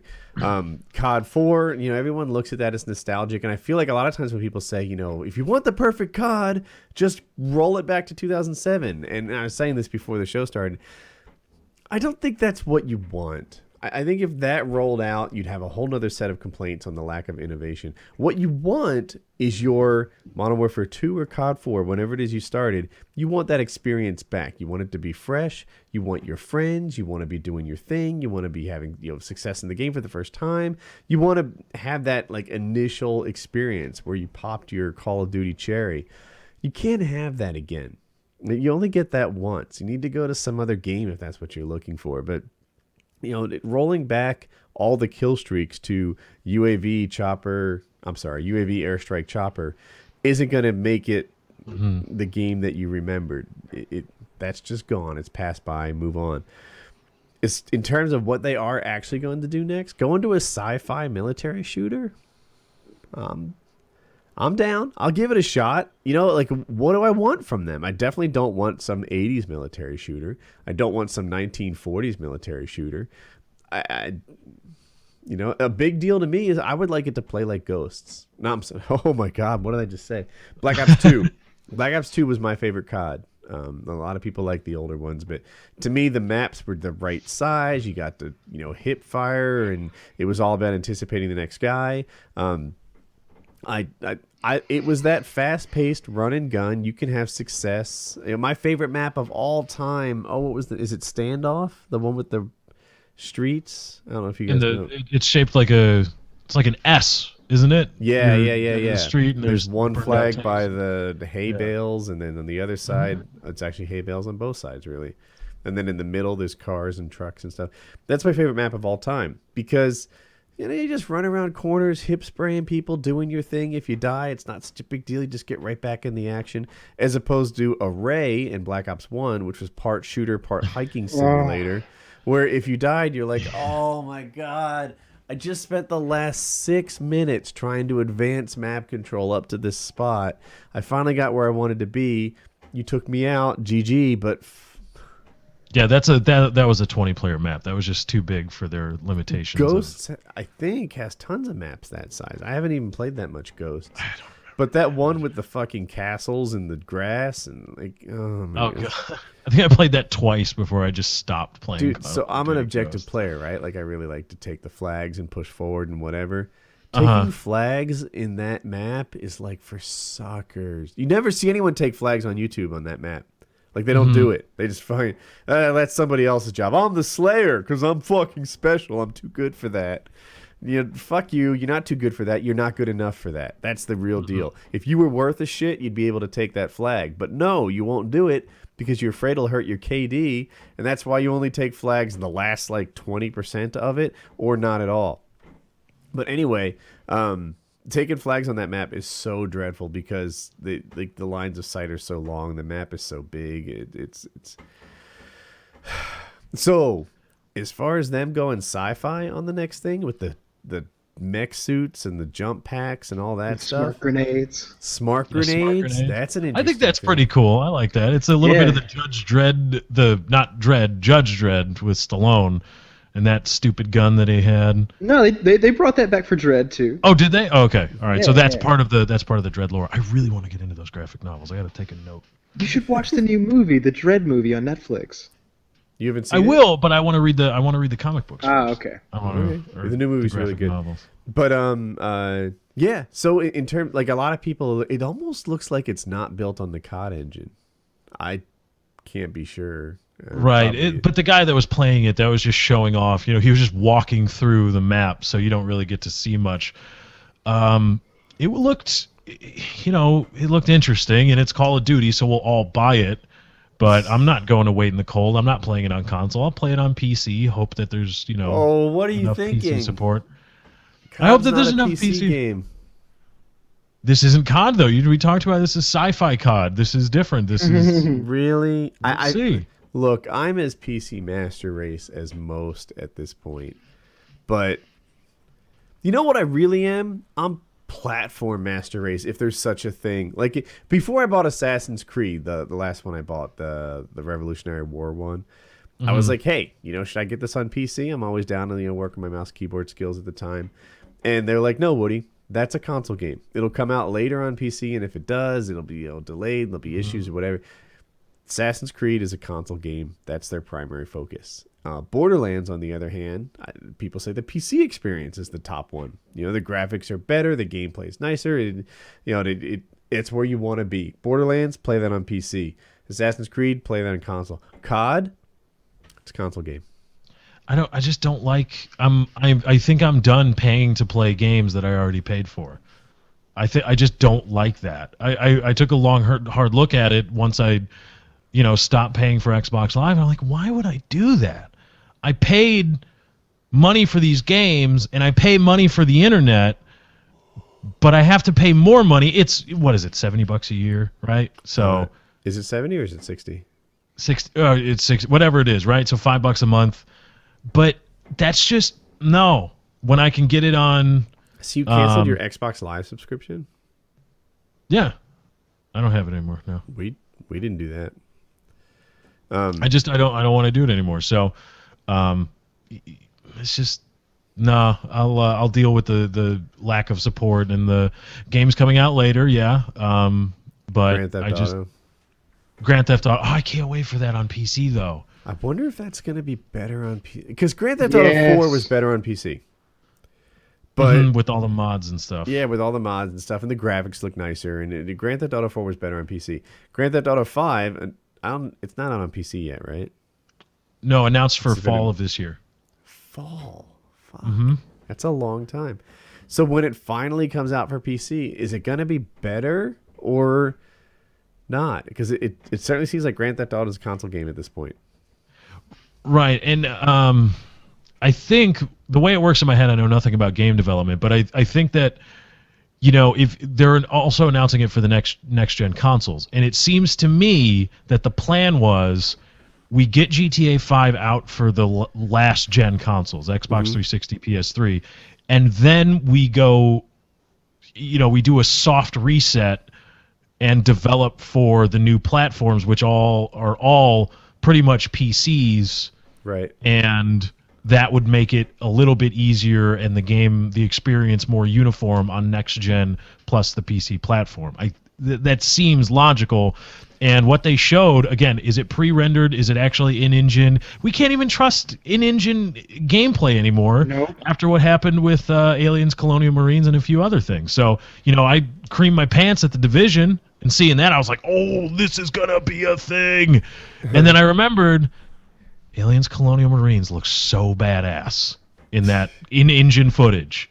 And it just wasn't that at all. Same thing with Watch Dogs. Watch Dogs looked amazing, and then people got it on the console and even the PC, and they're like, what is this? This doesn't look next gen. The thing about Grand Theft Auto is it's such, even on the console, even on your Xbox 360, it's such a gargantuan fucking world with so many things to do. When you step it up to the Xbox One, it's even better. But when you open it up to PC in the modding community, that game's going to be unlike anything we've seen before, I think. I think when you take Grand Theft Auto 5 and you open it up to that, when you open it up to, like Woody always says, when you let the world start working on this thing, the collective creativity of millions, there's going to be some cool fucking shit that comes out of that. There's going to be some really insane mods for Grand Theft Auto 5, and you're not even going to recognize it anymore in some cases. I like the model that Minecraft unintentionally fell into, which is like your game becomes an engine, and then suddenly there's a developer world or server owner's world that spawns around it. Like, why not make GTA an engine? And then people can implement Call of Duty in Grand Theft Auto, right? Like, I saw G-Unit did his nuke in Grand Theft. Was it Grand Theft Auto 5 or something else? 4, maybe? Did you guys see that? I think it was 5. No. Was it 5? Yeah, great. Yeah, he plays 5 with Big Star and all that stuff. G-Unit, of course, and his fake nuke. Yeah. He re-implemented that whole thing in Grand Theft Auto. They had the terminal map. They had the Harrier strike. They had everything. And I think he even redid his commentary. From like old school commentary, like, yeah, this is what I like to do. He's just like opening his routes, like, he hits this whatever minute and a half nuke all the time. It was a clever idea.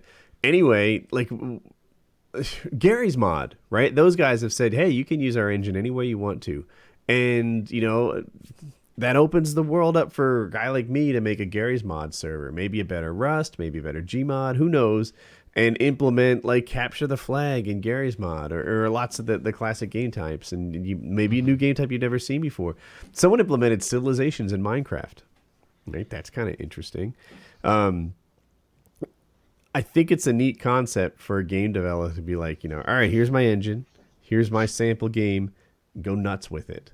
And then all of a sudden, his development efforts pale in comparison to what the world is doing with his platform. And we'll see if that catches on in gaming or not. Minecraft has it now. They might squander it, but Minecraft has it now, where people are just developing new stuff for their game mode all the time. Step 1, and buy why Minecraft. Is that? Why are they developing new things? What's the motivation there? What's we'll call it an incentive? What might that be? It's money. It is. It's not bad. Profit. There are some people who might do it just for love, but that's amateurs do it for love, pros do it for money. And what's happened in the server world is a whole lot more profit. Like I'll say this, I wiped out ender chests in one of our game types, so you can have a chest that like you can access it from anywhere. It's not a physical chest, it's like a spiritual chest. And we had this thing, we made a mistake, so everything but the first row of their ender chest got deleted for people who logged in during like a 30-minute time period. I don't know how many people were impacted. They'll say 15 or 30. I'm up at 5 a.m. fixing this shit, and people are rude, they're mad, and I'm polite and I'm responsive and I'm fixing their stuff. And the reason is they deserve it. These guys, only donators were impacted, because other people only have the first row. So these guys have all done something to help WoodyCraft, and I do something to help them back. Yeah, If it's there was, customer service. it's customer service, and it's important. So I'm up literally like 5 a.m. fixing these things, and they're angry they lost it in the first place, and I get where they're coming from, and we made it right. Period. If I was doing this as a hobby, I would tell them to lick my left nut and travel around towards the back. I'm going to bed. Yeah, if they hadn't invested in this thing, if they were just some random guy using and it was a free service, like, dude, I offer this shit for free. It's for fun. It's for everybody's fun. I don't care about your imaginary things. These things have Yeah. no tangible value. I don't owe you anything. It's a free experience I'm providing to begin with. But it's a pay-to-play service in a way, so you owe it to them. Yeah, exactly. They are The owed. profit motive gives you a better product. Exactly. That's Exactly. why WoodyCraft is the best Minecraft server in the multiverse. Thank you very much. So yeah, but I feel like sometimes they're like, oh, profit motive. Oh no, that makes you money whore. That makes you terrible. It doesn't. It makes you hardworking. At least it does me. We all went through this with YouTube. Yes. Remember that whole thing? Oh my God, you're a money whore. People getting partnered, and people setting dislike bots. This was back. I was like, oh my God, somebody who's disliking my videos, a mother of God. Whoa. But because I got partnered, and it's like, what? We went through all this, and people seem to have turned a corner and realized, if you YouTube, want, yeah. And then if you want on-demand content all the time, this is one thing that you have to accept. And then what happens is pros roll in, right? Like I'm a fan of Devin Supertramp, right? This guy went to film school to learn his craft, and he's making pro level videos. If he wasn't making money off of YouTube, he'd be shooting commercials instead. Like he wouldn't be doing free stuff for YouTube at the level he does. It would be impossible. He has expenses. This guy travels the world and shoots Dubai and Aruba and Colorado and Alaska, and he does crazy stuff. Captain Sparkles, right? This guy has like teams of animators that come in and do their thing, and he hires professional vocalists, and he makes these typically Minecraft animated videos. It's pro level stuff. If there was no monetary incentive, oh, and by the way, he went to college to learn how to do the stuff he's doing. I don't know if you've ever tried to teach yourself 3D rendering. Has anyone here ever played with that? I played with it. I tried to teach myself how to do it. Still can't do it.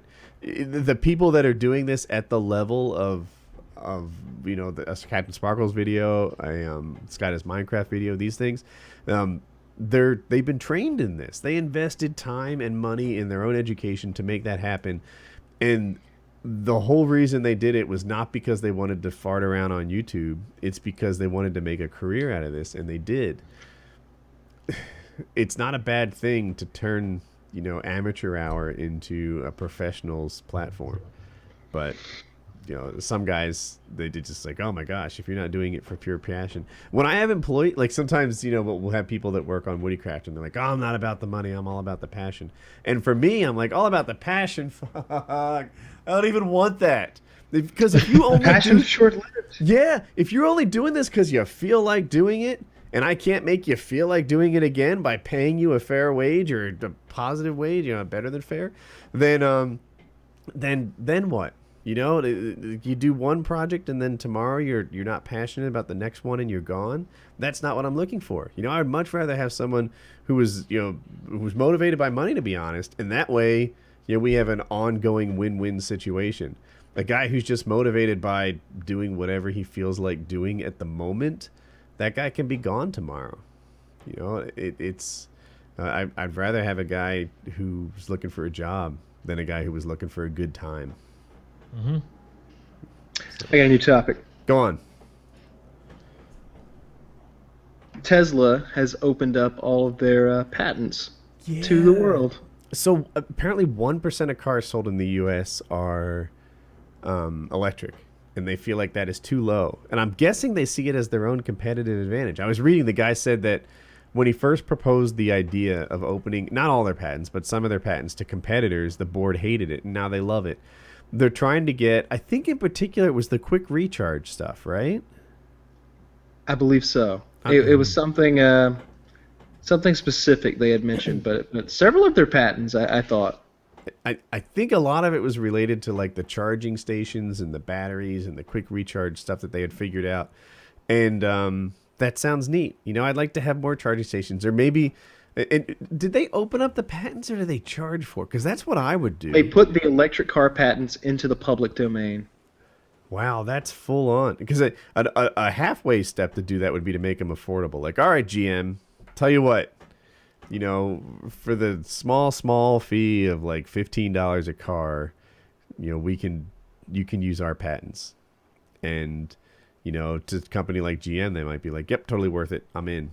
And at least then, you know, you got some sort of funding, a thing that happens. I don't know. But to just put it out there for free is a bold move. I really like it. You know, I hadn't heard anything about this. I didn't know. I'd heard Elon Musk, and I was like, who the hell's that guy? Do you like for it as a long time? business strategy, or do you like it as a movement for Earth? I like it as a movement for Earth because it's somebody with a dynamite business with the patents as assets, and he's just saying, no, I'm not going to, because he could there is a way to monetize the patents and get them into the business, into the American market, like you said, Woody, and say, look, GM, here you go, you know, $5 a car, whatever you want.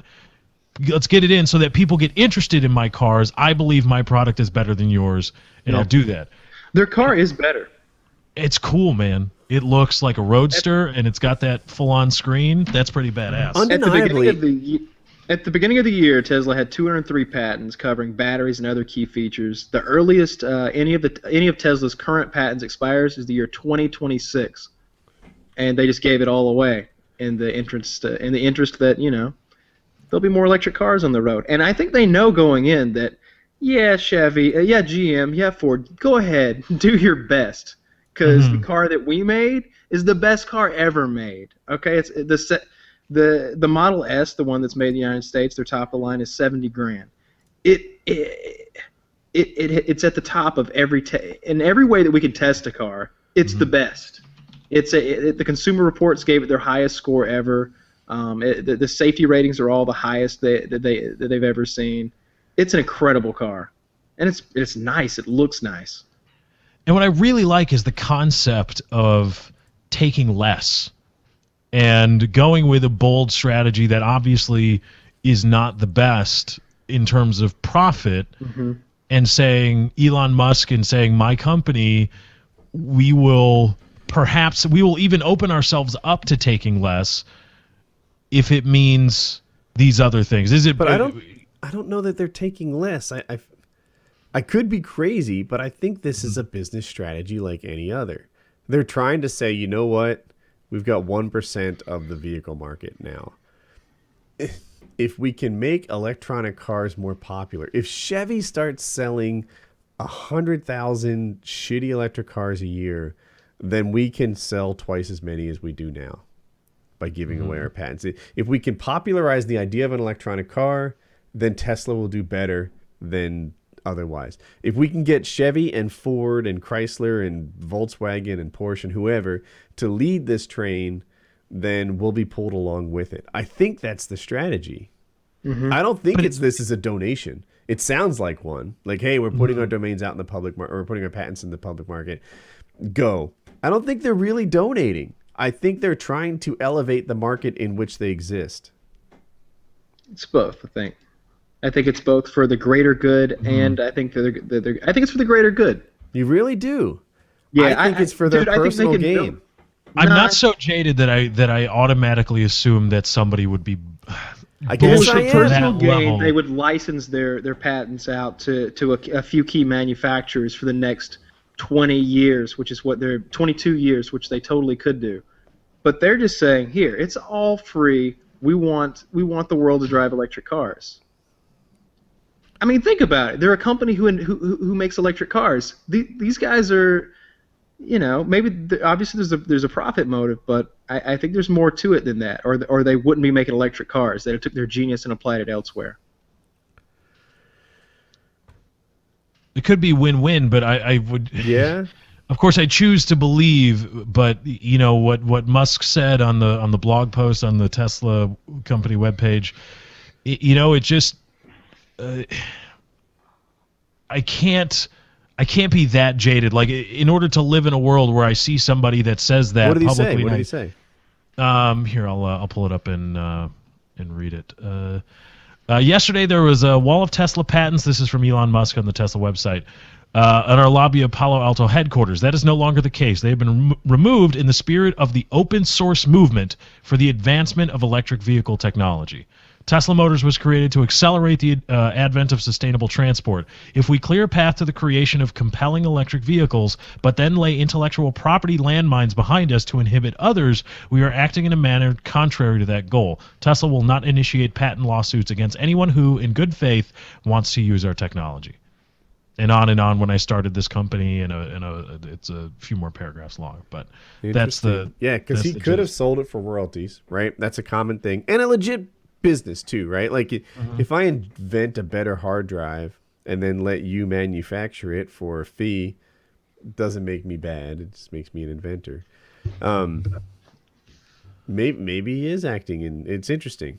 I don't know. I still think maybe it's win-win. I can go that far, right? He's trying to improve the world, and he's trying to improve his own business by making electronic cars more popular in general. If you're shopping for a car today, do you really consider an electric one, Lefty? No. If I were looking at a 4-door luxury sedan in the $60,000 to $80,000 price range, it would be a Tesla Model S. Yeah, if I had the money, of course, but and think about the gas savings. It's an expensive car, man. Think about this. That car doesn't run on gasoline. That car's free to you just plug it in. Well, electricity isn't free. How much does it cost? They've got this. How much does it cost? That's what I want to know. How much does it cost to charge that thing up at those Tesla power stations? I don't know. All I know is in Illinois, the rates are going up 30% soon. At the Tesla 30%. power station? No, for electricity in general. Really? Commonwealth Edison. Yeah, it's going up 30%. And it's just, oh shit. That's a hike. It's not like 2%, 4%, 30 damn percent. But I don't, the whole. It's not that my car is a political statement, but the highway fund is broke, and we don't have a way to fund it. And I don't know if I want to throw my lot in with just willy-nilly jumping into electric cars and not even considering how it will affect other human constructs. Purely human constructs, of course. Our economy is a human construct. The Earth is not a human construct. And so the trading off of carbon emissions to help contribute to at least the not killing Earth so quickly thing, I think is a good idea. But to just jump right in with both feet and, oh my God, Tesla and electric cars, we got a lot of things running on gasoline and a lot of things operating under the very fact that we buy gasoline in the first place and pay taxes on it. There's a lot of things that operate on that margin, and it's an unintended consequence, sure, but it's a pretty damn big one when the federal highway fund is dead broke, and all these projects are going to stop, and all those construction workers are going to be out of jobs. It's just I don't know.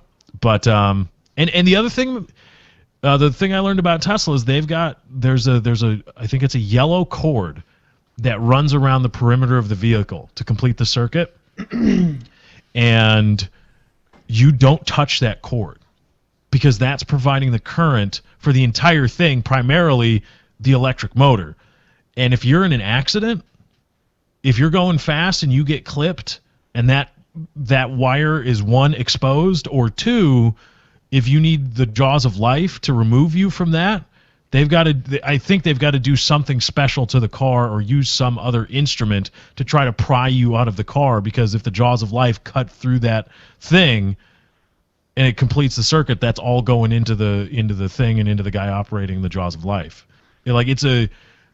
It's only dangerous in a very narrow set of circumstances, but when it's dangerous, it's really, really, really dangerous. I mean, my car right now carries around 20 gallons of an explosive fuel in a honeycombed fuel tank. Yeah, but to prevent or help prevent rapid expansion. Your car could if you puncture it, then it runs out underneath the car. We've all seen how it happens in the movies. Yeah, that scene in Payday was pretty bad. Or no, not Payday, Payback was pretty badass. Oh, that was so good.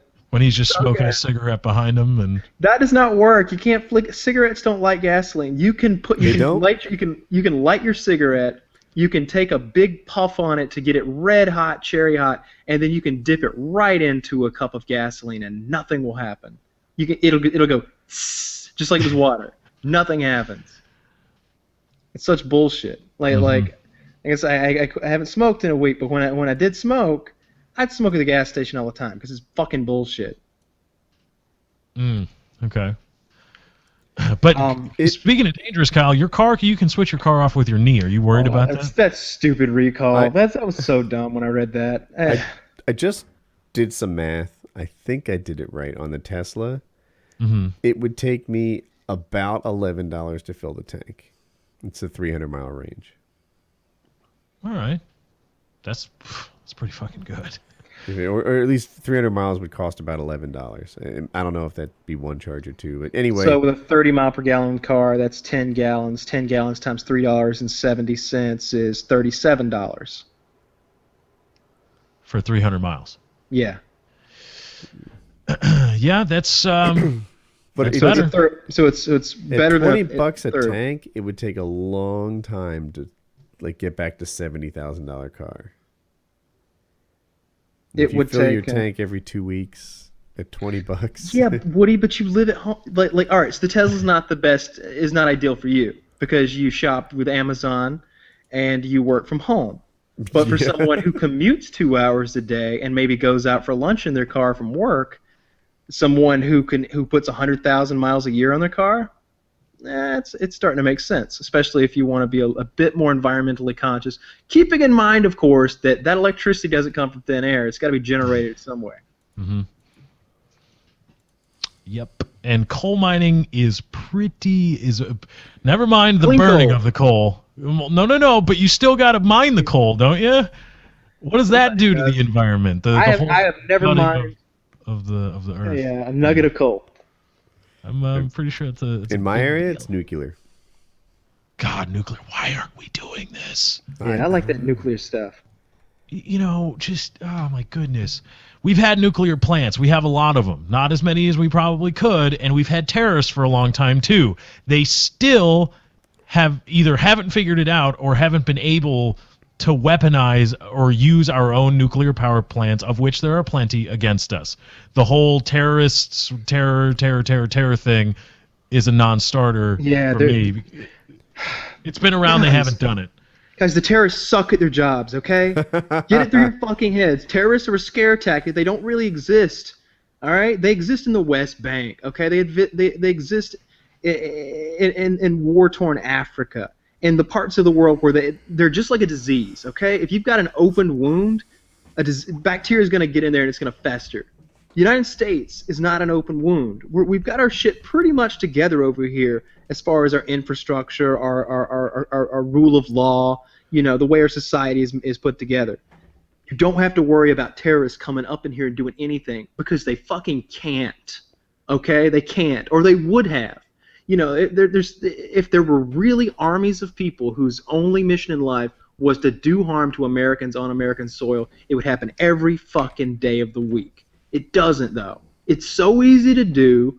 We all know how to do it. It's child's play, but it doesn't happen because A, there aren't that many people who want to do it, and B, we're really good at stopping them. So there's no reason not to go nuclear. There should be nuclear plants everywhere. Just not near me. I don't really want to live near one. Dude, Amazon comes out with a new phone. I don't know if I want to if Amazon needs to be in the phone business. Like, just because you're a giant corporation, do you really does that make you, you know? So the thing is this: manufacturer. Amazon makes the Kindle. The Kindle is awesome. It's really nice. Amazon makes the streamer, whatever, the Fire streamer thing, and I'm told it's very nice too. Amazon wants to make a cell phone, and I'm like, you know what? Amazon, as a consumer electronics company, it's right there with the good ones, right? Is it Apple yet? I don't know. Apple's got a lot of cool stuff. I love my notebook, but Amazon makes some nice stuff. I mean, are they better than Samsung? I think they might be. They better than like, No. really? We'll see. Are you wait, were you are you you're considering Their phone's going to Amazon be being better. better than Their phone's going to be better than the Galaxy. bullshit? I'm calling it. Bullshit. It's going to be much Better in better. what way? You think it'll feel better in your hand, or you'll like the user interface, or do you I think it's think going to run the faster? construction is going to be nicer. It's not going to have that fucking thin plastic, cheap ass, slimy back cover. It's not. Dude, mm-mm. It's gonna. It has 5 cameras on the front that like track you in 3D and do amazing facial gesture recognition. That's really shit. cool. It really has 5 cameras on the front. That's amazing, and a camera on the back too. It's next level stuff. It's going to be the best non-iPhone phone in the world, I think. I'm sure the NSA is already inserting their claws into that. I hear you, but that's not a competitive disadvantage because the NSA has their claws in all your phones. Of course they are. I'm just Yeah. Yeah, no, I'm interested in that. That sounds cool. I will say that I like. All right, so I don't like that the plastic cover feels the way it does. Mm-hmm. I don't, but I do like the fact that anytime I want to change my battery, the back's off my phone, the battery's out, and a new battery's in. Now I just turn it back on, 100% battery. I like that too. I have it, and I don't use it much, but I do use it when I travel. Like, you know, on that day that I'm flying out to LA and then going to a conference or something. That's when my phone becomes my computer. And a lot of other people live that way. Like, so to me, it's a rare event that I like go to. I don't know, it's the Titanfall premiere, for example. So all day long, I'm on my phone entertaining myself with it as I hit airport to airport. And then I get there. Now I have like a conference I want to tweet, take some photos, maybe video, vlog, who knows. That's when my phone becomes my primary computer. I get that. But, you know, if I'm 16, I do that every day. Like every day I'm taking the bus on the way to school. My phone becomes my only entertainment. And then, you know, all day long at school, it's my own, you know, it's the thing that I have to connect me to the world. And then I take the bus home. Like, it's not uncommon, right, for me to be like disconnected from a battery source and only have access to a phone. Maybe that's not a perfect example, but yeah, other people are road warriors just in their daily life, especially kids. And I see why the battery switching thing matters. But for me, it just doesn't. My batteries last all day, all but like 10 days a year. Well, no, Amazon's going to make the best phone we've seen so far. The question, I think, and I'm totally pulling this out of my butt, but you know, based on like little leaks and stuff. But I think the question is, the Amazon phone will come out. It will be the best we've ever seen, and then the iPhone 6 will come out, and will it leapfrog it? That's where we are. Is Amazon going to have their own service, or is it just going to be Sprint, Mobile, T-Mobile, Verizon? Are they at all interested in getting in the cell carrier business? I don't know. One thing, so with the Kindle and their cell stuff, it's like built into the price. Like, hey, you know what? For an extra $50, you get a lifetime of 3G. I'm like, really? A lifetime? Really? They're like, yeah, well, it's tied to the device. So someday that device will be, you know, you'll be done with it. It'll be out of date or something. But it's like, wow, that's something I like that. Because it is way easier to get $100 out of me than it is to get $10 a month out of me. I do not want to sign on to some other leech service in my life that just wants to drain me for good. But you know, what they did with their Kindle stuff, they're like, yeah, it's built into the initial price, and then that's it. And if they did that with phones, they're like, hey, oh what do my you, God, $1,000 phone, no monthly charge. Oh, sign me oh up. yeah, I'd be all over it. I'd be all over that. that. I'd rob a bank to buy the Amazon phone. What do you need? I need that Amazon phone, dog. Gotta get that. I'd be all over that. I just want. It's June 18th. They're gonna do the big announcement reveal and tell us all about their phone. So for next PKA, I'll either be eating crow or dancing a jig. Yeah, we'll see. Maybe we can get a sponsorship deal going. Maybe get a few of those bad boys sent over here for. If we were sponsored by Amazon, that'd be legit. Right now, they're doing a big thing. They're fighting with the book publisher, Harlequin, I think, but I'm not sure about that. It might be somebody else. Are you guys up to speed on it? I know they're fighting, and Wow. now it's spread to DVDs apparently, or I think Blue. it's the same parent company. Like in Okay. terms of books, Amazon has all the leverage. So they're saying, look, I think they're trying to squeeze publishers and saying we want the publisher cut reduced for Kindle books, but not so the authors are in the same amount, but some of the money that publishers were taking is shifting to Amazon. If I have this right, I hope I do. And Amazon feels like the publisher's not really earning their money with regards to digital distribution anyway. They're like, what are you even doing? You're just a leech middleman in this process. So that's a thing. But then the publishers also have ties into some DVDs, one of them being the Lego movie. I forget which other ones were involved. There were more than one that looked interesting to me. But the Lego movie is one that my family's going to buy. And I'm like, wow, Amazon is basically saying, go buy it somewhere else. We're not backing down on this book issue. And you don't see that much.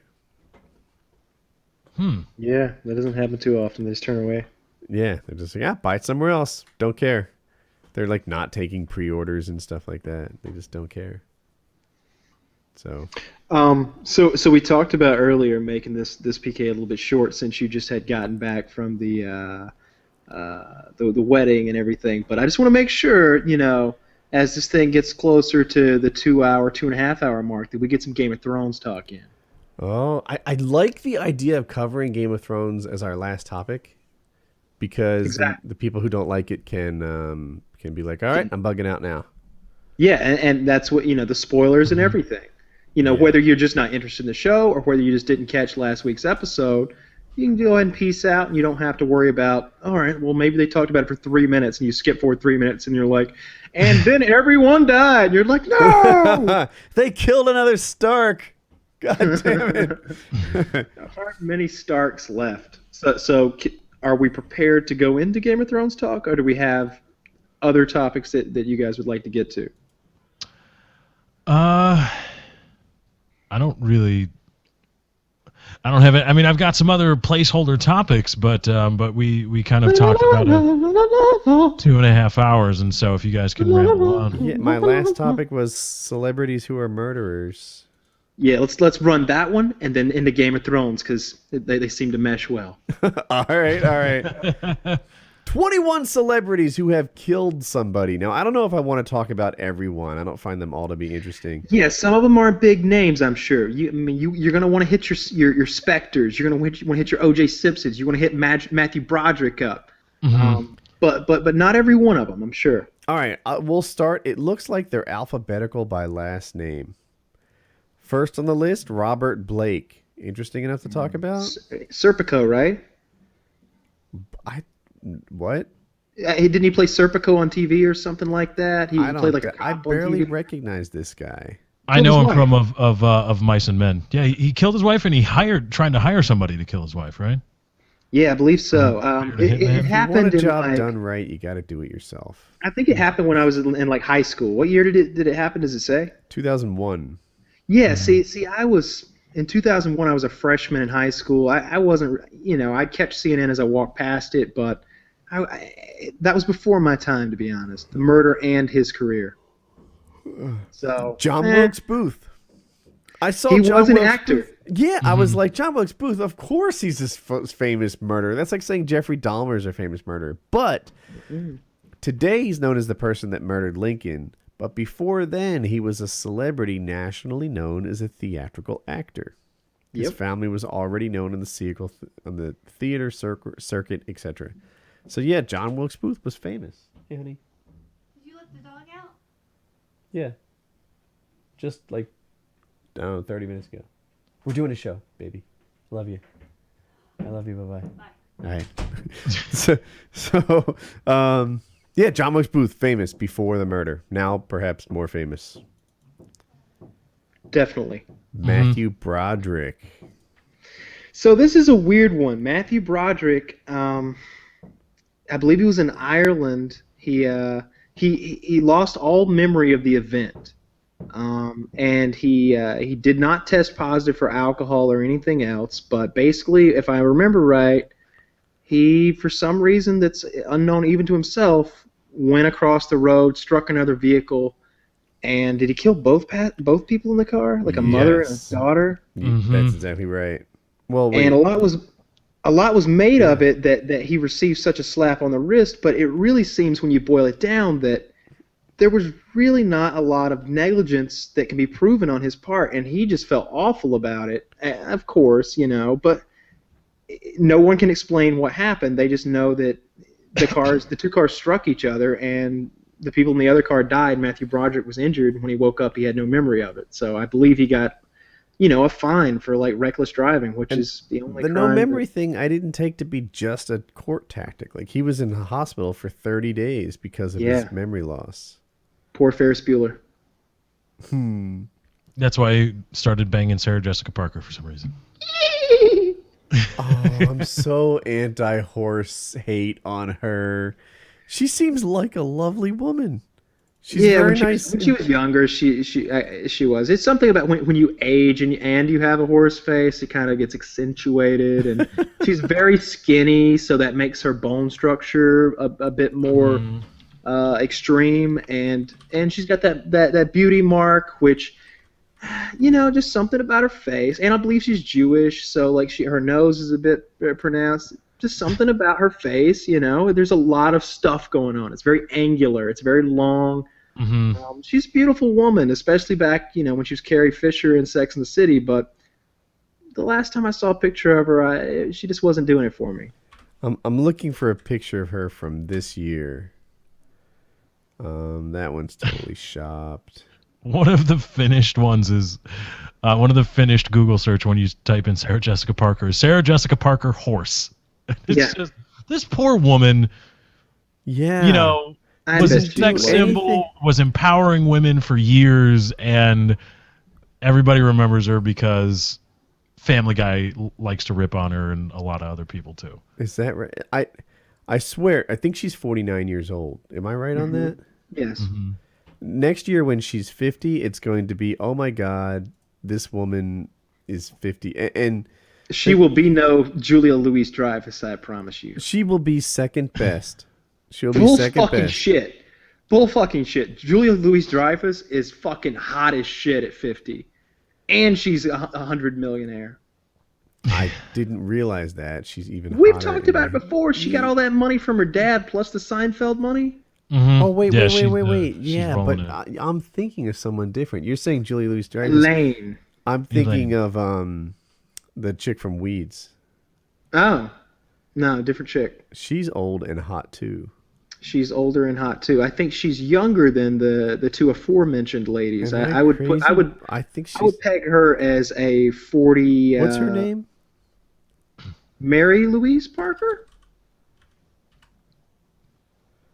Something like that. Just type Weeds actress. I'm sorry.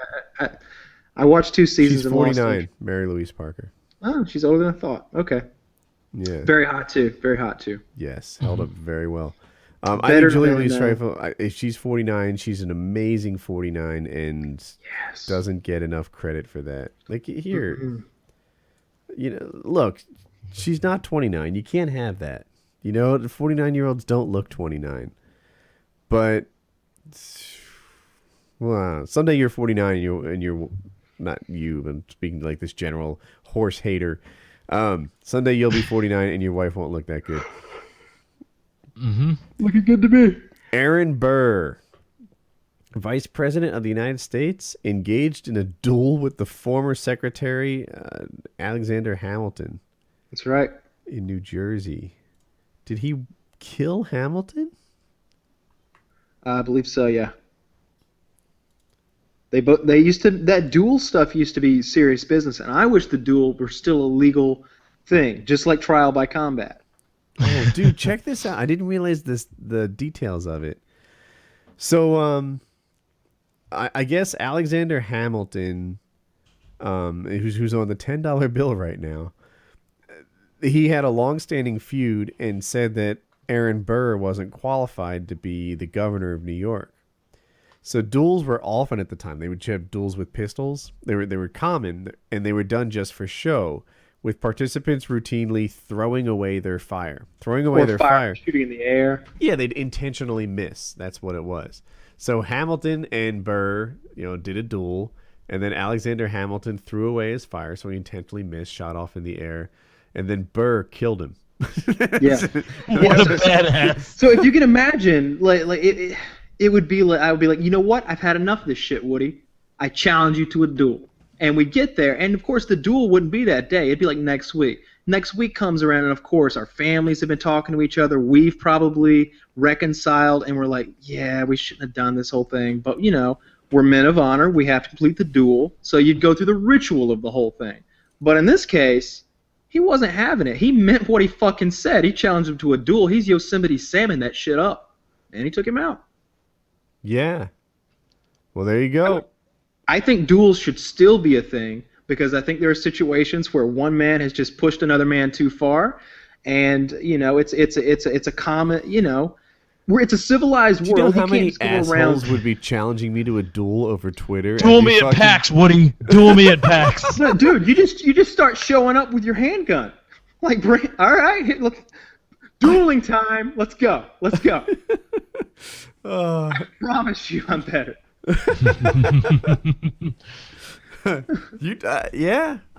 No, you do it old school though. You get out the old cap and ball pistol or something of that nature. Like I don't want somebody out there with a Glock. Like that's absurd. William Burroughs. Yeah, come on, I don't know him. Come on, give us a good one. Well, I'm naming them all, and we can skip them. Oh, okay. So that's exactly what I was going for. Laura Bush. That's a traffic accident. She ran a stoplight, right? She ran a stop sign and broadsided another car. I bet she felt terrible. She seems like a really nice lady, despite your politics. Laura Bush has that look of a really nice grandma who'd make you some nice cookies. I can agree with that. I'll agree. She's you know what? Yeah, despite your politics, there really isn't anyone who went after Laura Bush through both of Bush's terms. You know, as a matter of fact, I feel the same way about Michelle Obama. A lot of people attack her. They attack what she wears a lot. They attack her big booty. They attack her strong arms. They attack all things. But no one really says that Michelle Obama ever did or said anything really unkind or, you know. Yeah, they do. They talk about when she made that statement that when Barack was elected president, that was the first time she'd ever been proud of her country. You know, yeah, I do remember that, and I write it up to, if you put a mic in front of anybody long enough, they're gonna say something stupid. She was probably inexperienced too, you know. Nah, she's not. Come on, man. You know how political families have to be. This is when he first got elected. This is at the very start of his presidential. This guy had been a senator for 2 years. For 2 years, she'd been practicing being like the wife of a public politician. Is it 2 years or 6? It might have been 6. And they put her on the big stage, and the first thing she says is, "This is the first time I've ever been proud of this fucking country." No, it's not the first thing she said, but they start recording one of the everything things she says, and it slipped out. I don't know. And I'll say this: Laura Bush did better. I don't remember anything she said that was dumb. No, not at all. But there was a lot made of what Michelle Obama said in that way. I feel like she's definitely moved past it, and most of the mainstream media didn't focus on that. And I think I see her at the grocery aisle every time. I see her on all these magazine covers. She's become a real celebrity. She has, yeah, a legit celebrity. I got another one. Ted Kennedy. Nice, we got a Democrat in there. Apparently, so let me read this because I don't know that I knew the details in an unbiased way, and this thing seems unbiased. So people don't know Ted Kennedy was he's dead now, but he was a senator from Massachusetts, and he was a long-standing senior senator for ages and a very, very powerful man, more powerful than most senators in the United States. So he left a party from Chappaquiddick, I hope I pronounced that right, Massachusetts, with a 28-year-old Mary Jo. During the drive, Kennedy took a wrong turn down a dirt road to drive off the Dyke Bridge. His car came into a rest upside down in the water. Kennedy swam to safety. She never emerged from the car. The senator didn't notify the police, but when the body was found the next morning, he turned himself in, claiming that he'd been in shock. Kennedy later pleaded guilty to leaving the scene of an accident, but no other charges were filed. He received a 2-month suspended jail sentence, and his driver's license was suspended for over a year. The scandal surrounding the accident, not only the accident, but also the fact that he was married and alone at the night with a young woman, and it ended his aspirations of running for president. So this guy was driving with a 28-year-old girl, Mary Jo, and it was from a party. They didn't mention alcohol, but that's been alleged. Yeah, he was an alcoholic. Oh yeah. One, he's an alcoholic, so he might have been drunk driving. 2, he left a party. This is an alcoholic who left a party, so he might have been drunk driving. The woman. Yeah. And he's got a 28. And got lost. And he got lost. Drove off a bridge. And that's the other thing. Was he lost, or was he like finding a hookup spot? Or did he like try to rape this lady? She fought back. He choked her to death, and then he pushed the car off the bridge. Now we're grasping at straws. Of course we are. Of course we are. But this guy was up to no good that night. That's for sure. Why is it every time these people cheat on their wives, or what, like the building they're in burns down and they're fucked? I don't think they do. I just think they do it so often that eventually the building burns down and they're fucked. That would make more sense mathematically. But Ted Kennedy is one of the juicier ones on here. Indeed. He's probably drunk driving, cheating on his wife, and possibly strangling. Possibly. Allegedly. Don King. Dude, this is a good one. So if you don't know who Don King is, he's a boxing promoter. He managed Mike Tyson's career for a long time, etc. Real scumbag. In 1954, when he was 23 years old, he shot and killed a man named Hillary Brown, a death that was ruled justifiable because Brown was trying to rob one of King's gambling stations. Later, this is in 1966, he was involved in a fight with an employee named Sam Garrett. King claimed he owed him money. During the scuffle, Garrett's head hit the pavement, although some say King repeatedly stomped him to death. He was convicted of manslaughter, spent 4 years in jail before being paroled, at which point he moved from gambling to boxing. King was eventually... How did he get paroled? He was eventually granted a full pardon by a governor, but it looks like he just got under paroled. pressure from fucking Martin Luther King's wife and Jesse Jackson. Really? Yeah. They literally were saying, you can't keep this good black man in prison. He does too much good for the world. You gotta let him out, despite the fact that he's guys, if you really want to learn about a scumbag who like lurks in the public eye somehow and nobody bats an eyelash to it, it's Don fucking King. Look at what he did to Mike Tyson. Look at what he did to Muhammad Ali. Look at what he's done so many horrible things. You should hear Mike Tyson talk about him. It's nothing but venom. I promise you. He's like, I can't remember the words Mike Tyson used, but he was talking about. There was this thing, they played it back. Don King was on a radio show, and they played for him a tape of Mike Tyson talking about him.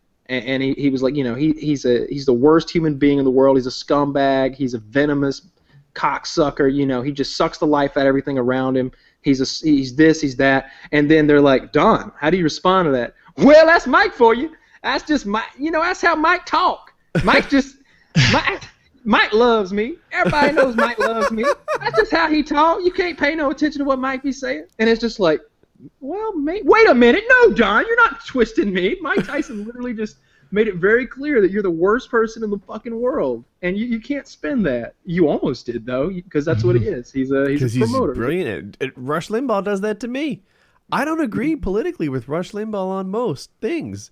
And then Rush Limbaugh lays everything out there, and you're like, well, damn. That's a pretty...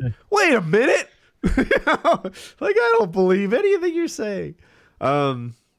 Vince Neil, lead singer of Motley Crue. Good one, bad one? I don't know much about him. I couldn't pick him out of a lineup. I feel like we all know OJ. We know this one. J.R. Smith, basketball player. No, couldn't pick him out of a lineup. Dante Stallworth, football player. Couldn't, but I remember he got in some shady stuff. And was it a woman he shot? Let's see. Girlfriend, maybe? No, I think it was like an accident. Like somebody just jumped out in front of his car. Those are the worst.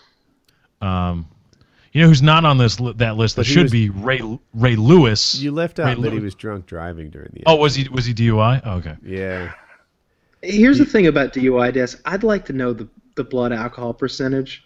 I know that seems extreme, but Dante Stallworth's a professional athlete. If he was .08, okay, he's legally liable. But in my heart of hearts, I know that whether he was drinking or not, that person was probably going to bite it.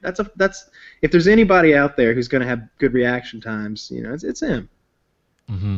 When Dante Stallworth's at a .08, his reaction times are still going to be as good as mine when I'm sober. Yeah, this He's thing just a doesn't fucking have pro. his DUI. It doesn't have his levels, which is what you're looking for.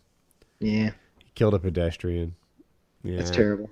It sucks, and it's DUI, so it's kind of a murder. Yeah, But there was no intent there. exactly. Jason Williams, Also professional basketball player who shot and killed a limousine driver. that guy. Classy guy. Williams claimed that he was showing a group of people the shotgun during a tour of his home, and when he snapped it closed, it discharged. Williams was found not guilty of aggravated manslaughter and aggravated assault, while the jury was deadlocked on the charge of reckless manslaughter. He ended up convicted as 4 lesser charges while trying to cover up the shooting. Now he currently faces the possibility of retrial on reckless manslaughter. Ooh, Retrial? that's bad. Why is that bad? No, I mean it's bad. You got caught trying to cover it up. Yeah. Yeah. You don't do that. You don't try to fuck around and cover up a murder. No. Unless you're Ray Lewis, you get away with it. You win a Super Bowl. There you go. Everybody loves you. Well, He had the guy's blood on his fucking suit, and it just disappeared. Ray Lewis killed that guy. Understand? He won the Super Bowl. I just imagine him. I know what he looks like, and I just imagine him smiling and like going for the fist bump with that sparkling ring, like yeah. Deal with it. And he tells you about Jesus and how good God is. Do your little Game of Thrones thing. Was that all of them? There weren't any more? I think so. I skipped a couple that I hadn't even heard of. All right, so since okay, so if you 1800s. have not seen this past week's episode of Game of Thrones entitled The Watchers on the Wall, Season 4, Episode 9, then I hope you guys enjoyed PK tonight because we're about to go into spoiler town for that episode. Dude, I was glad they followed one storyline. People have heard my same complaint ad nauseum that 4 years goes by and the White Walkers haven't walked yet. I really wonder what have Arya and the Hound really done this year, right? They opened with a bang where she killed a guy and you got to see like another side of her, and then they just started walking. Right? It took half a year for Tyron's. What the fuck is the midget's name? Tyrion. It took half a year for him to have his trial. That was dragged out. I'm not sure. I don't feel. Go See, on. I feel like I don't feel that they drag it out. I just feel like there's so much story to be told because you have to keep in mind these books are enormous. Yeah, and there's like 40 concurrent storylines, and I get that. Yes. So where I was about to praise them is they focused on a story. Last season, or maybe it was 2 years ago, when Tyrion, there's a whole episode of just Tyrion. I think it was actually season 2, and it was the one where he had his first trial by combat, and he met the sellsword Bronn, and he did his whole thing. I really liked that episode. Stuff happened, and the plot advanced.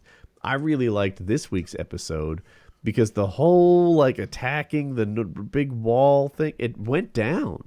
Yeah. And it did. It wasn't just, and I didn't think it would. I didn't think it was going to be that 100,000 man army up coming from the front and that 50 man army coming from behind. I thought it was just going to be those 50, coming from behind. Books they attacked at different times. They did. Yeah, but what was I going to say? I was hanging out with book readers tonight, actually. But yeah, so they attacked in parallel, and they were people in board, and the redhead, what's her name? Ygritte? Yegit? Her name, it doesn't have enough vowels. Ygritte. Oh, really? Ygritte. So we're just going to completely ignore the Y and the G at the start of her name. Ygritte. Okay, fine. Ygritte. We don't ignore either of them. The Y is the E sound, and the G is the Gret sound. Ygritte. You make a strong argument. Yeah, okay. I will side with Kyle in the interest of Yes, solid. I also am siding with Kyle. Okay, so her name is Egret, spelled with a Y, and she's dead. She's dead. You know why she's dead? Because she got shot to the heart, and you're too late. I was gonna say crows before bros. Oh, I like Or that. crows before hose. Crows before hose. Crows before hose.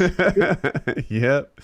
Yeah. Did you make that up? Nope. I saw it online. I can't. I was about to say, let's get that meme rolling before this is aired. Let's get that up on the web. It's I'm way ahead of you. That's great.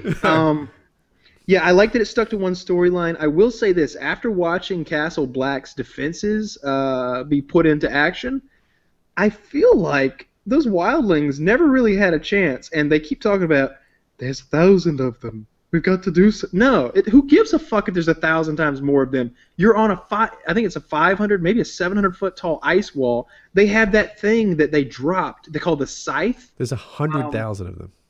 It doesn't matter.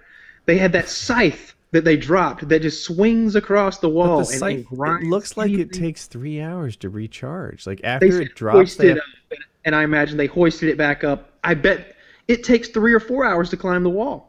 Yeah, but they only get like 10 vertical feet of people at a time. Dude, if that thing is swinging even if it's only swinging every half hour, then and they drop it strategically to get the guys in the front, all the ice that's falling down from it, it's a real defensive measure. Plus, you've got all those archers who are leaning over and shooting. You got the flaming oil barrels. You got the 4 inches of cold rolled steel on that gate. That gate's knocked down. No, the gate's just like it was. Are you sure? There's that little interior gate that got knocked down, but the exterior gate, the hardcore one, still there. All they got to do is destroy the tunnel. That's what Jon Snow should have done. The exterior one, the guy just lifted it up and walked in, and then the cheesy interior. What's that? Well, he's a giant, and he was urged on by losing his brother giant to that ballista attack. Might have been father.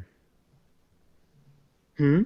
It wasn't his father. I think it was his father that died. I don't know. But his fellow giant was killed by that ballista, and it seemed like he went into a rage and then lifted that gate. And I feel like so here's what I do if I'm Jon Snow. I collapse that tunnel down. Mm-hmm. I send some riders south. We've got to send like a couple of guys south and explain there's a 100,000-man army. Because all you need is like 100 more good men to defend that wall. If you had 500 more good men, it's over. You got 500 more, you can start really doing some damage against these guys. I just don't feel like the wildlings are a threat at all. Really? Even assembled. Nah. With those oil barrels? Were the oil barrels even that effective? They set the mammoth on fire and like they set completely themselves on fire. No. See, they did. That one. Well, because the guy thought the best way to dislodge a flaming barrel of oil was to stab it with a spear, and that's fixed when you get some good men up there. I mean, like the guy said, they're a bunch of rapists and thieves defending that wall. I thought the best part of that episode was the sword fights that happened inside Castle Black, because what was happening outside the wall. It seemed like it was either just a test from Mance Rayder, like he just sent a few men out there to see what the defenses were like. And they said as much in the show. Mm-hmm. I think that may be a bit of it. But the fight that they had, they had a lot of your favorite characters fighting each other. Jon Snow lost all of his buddies except for one in that fight. There was that awesome fight scene he had with that enormous guy with the scarification thing on his face where he hit him in the top of the head with a hammer. That was awesome. Hardcore. I was happy the plot advanced. I was happy a main character died. I was Egret dies. You know the two other people that died in the tunnel? Pip and Pip got shot or something, right? No, well, Pip died. He was the one that got shot in the throat with the arrow, I think. But there was right. The guy with the red-haired guy who was like Jon Snow's friend, right?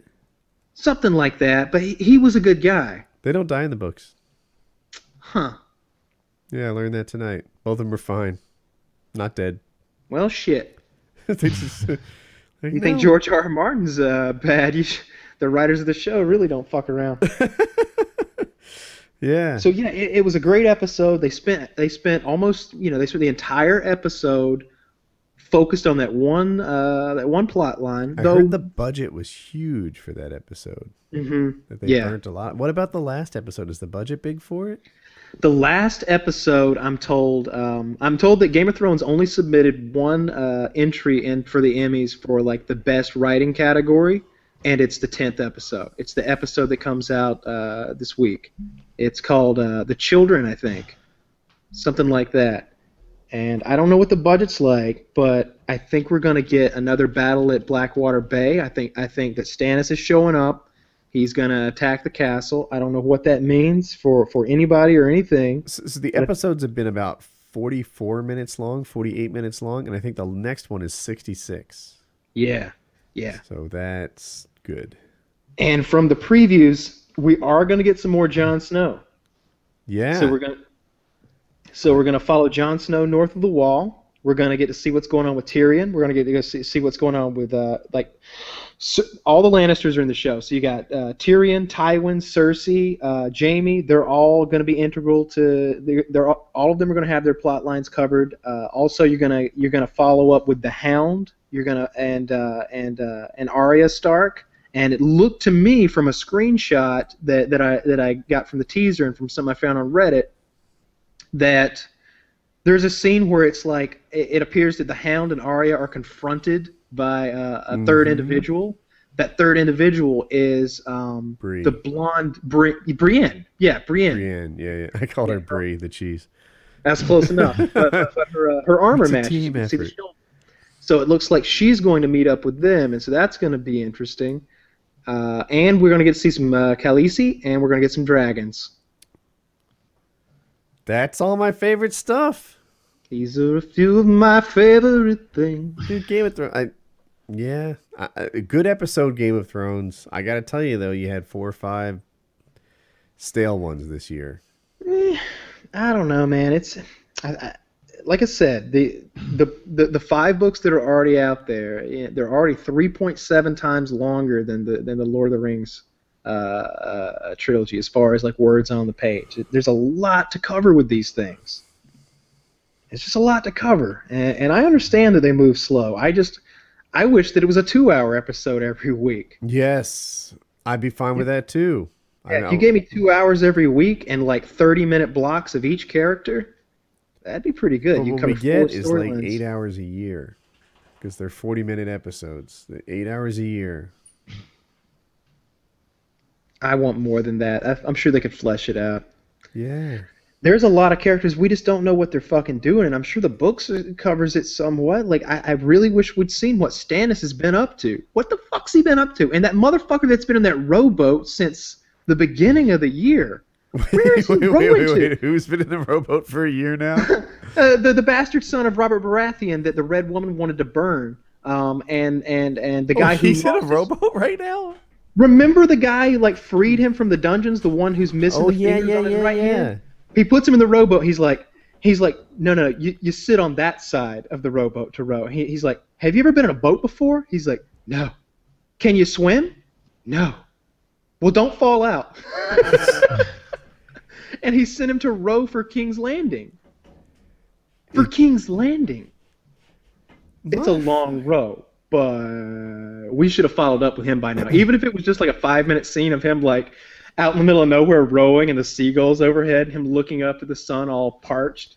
You know, I'd like to see play a role, the man without a face.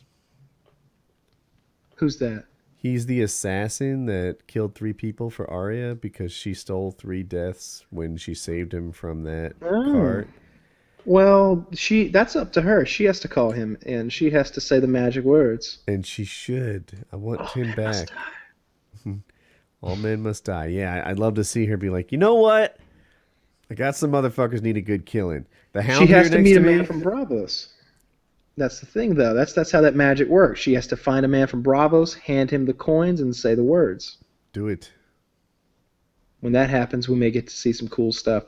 So, what do you think is going to happen in the next episode? I with Tyrion? think Jon Snow is going to reach some sort of diplomatic agreement with Mance, the lead guy from the Wildlings. Okay. and that'll suck because it's diplomatic. I want him to stab him in the face. I think that the mountain's dead. We learn about that, and that Tyrion is now free. I think that Littlefinger finds some clever way to advance his position over in that castle, whatever the fuck it's called. I think that Jaime has an argument with his dad, and nothing comes of it. That's a fucking guarantee. And Arya will walk. Oh, Bran, the kid who can control animals, will do something boring. I think he's gonna do some cool shit. He's getting to that tree. That tree is their god. That tree is their god. In a way, they're gonna get there, and they're gonna. I think all this kid needs is a little bit of like magic, and then all of a sudden he's a real force to be reckoned with. I think Bran is going to be a major figure coming up soon. I think Bran could be the most. I think Arya is going to be a major figure. I don't. I think Arya is a total expendable. I think Arya is going to become an assassin. Look at her skill. Yeah, that's pretty. But think about it. So she's going to peak at assassin, someone who can maybe knock off a main character or two tops. Okay, because she's tiny. Bran, I think, is going to become a leader of men, which is a much more dangerous thing. I think he's going to become a symbol for the North, and not just a political symbol, but a religious symbol. I think he's going to really rally something together, perhaps in future seasons, something like that. Also, Theon. I haven't lost faith that Theon's going to have some kind of a moment at some point and just be like, I can't take this shit no more. God, I hope so. Here's what I want. I want him to cut Ramsay's cock and balls off and fucking hold him up and scream and fucking go on a rampage. Feed them to him.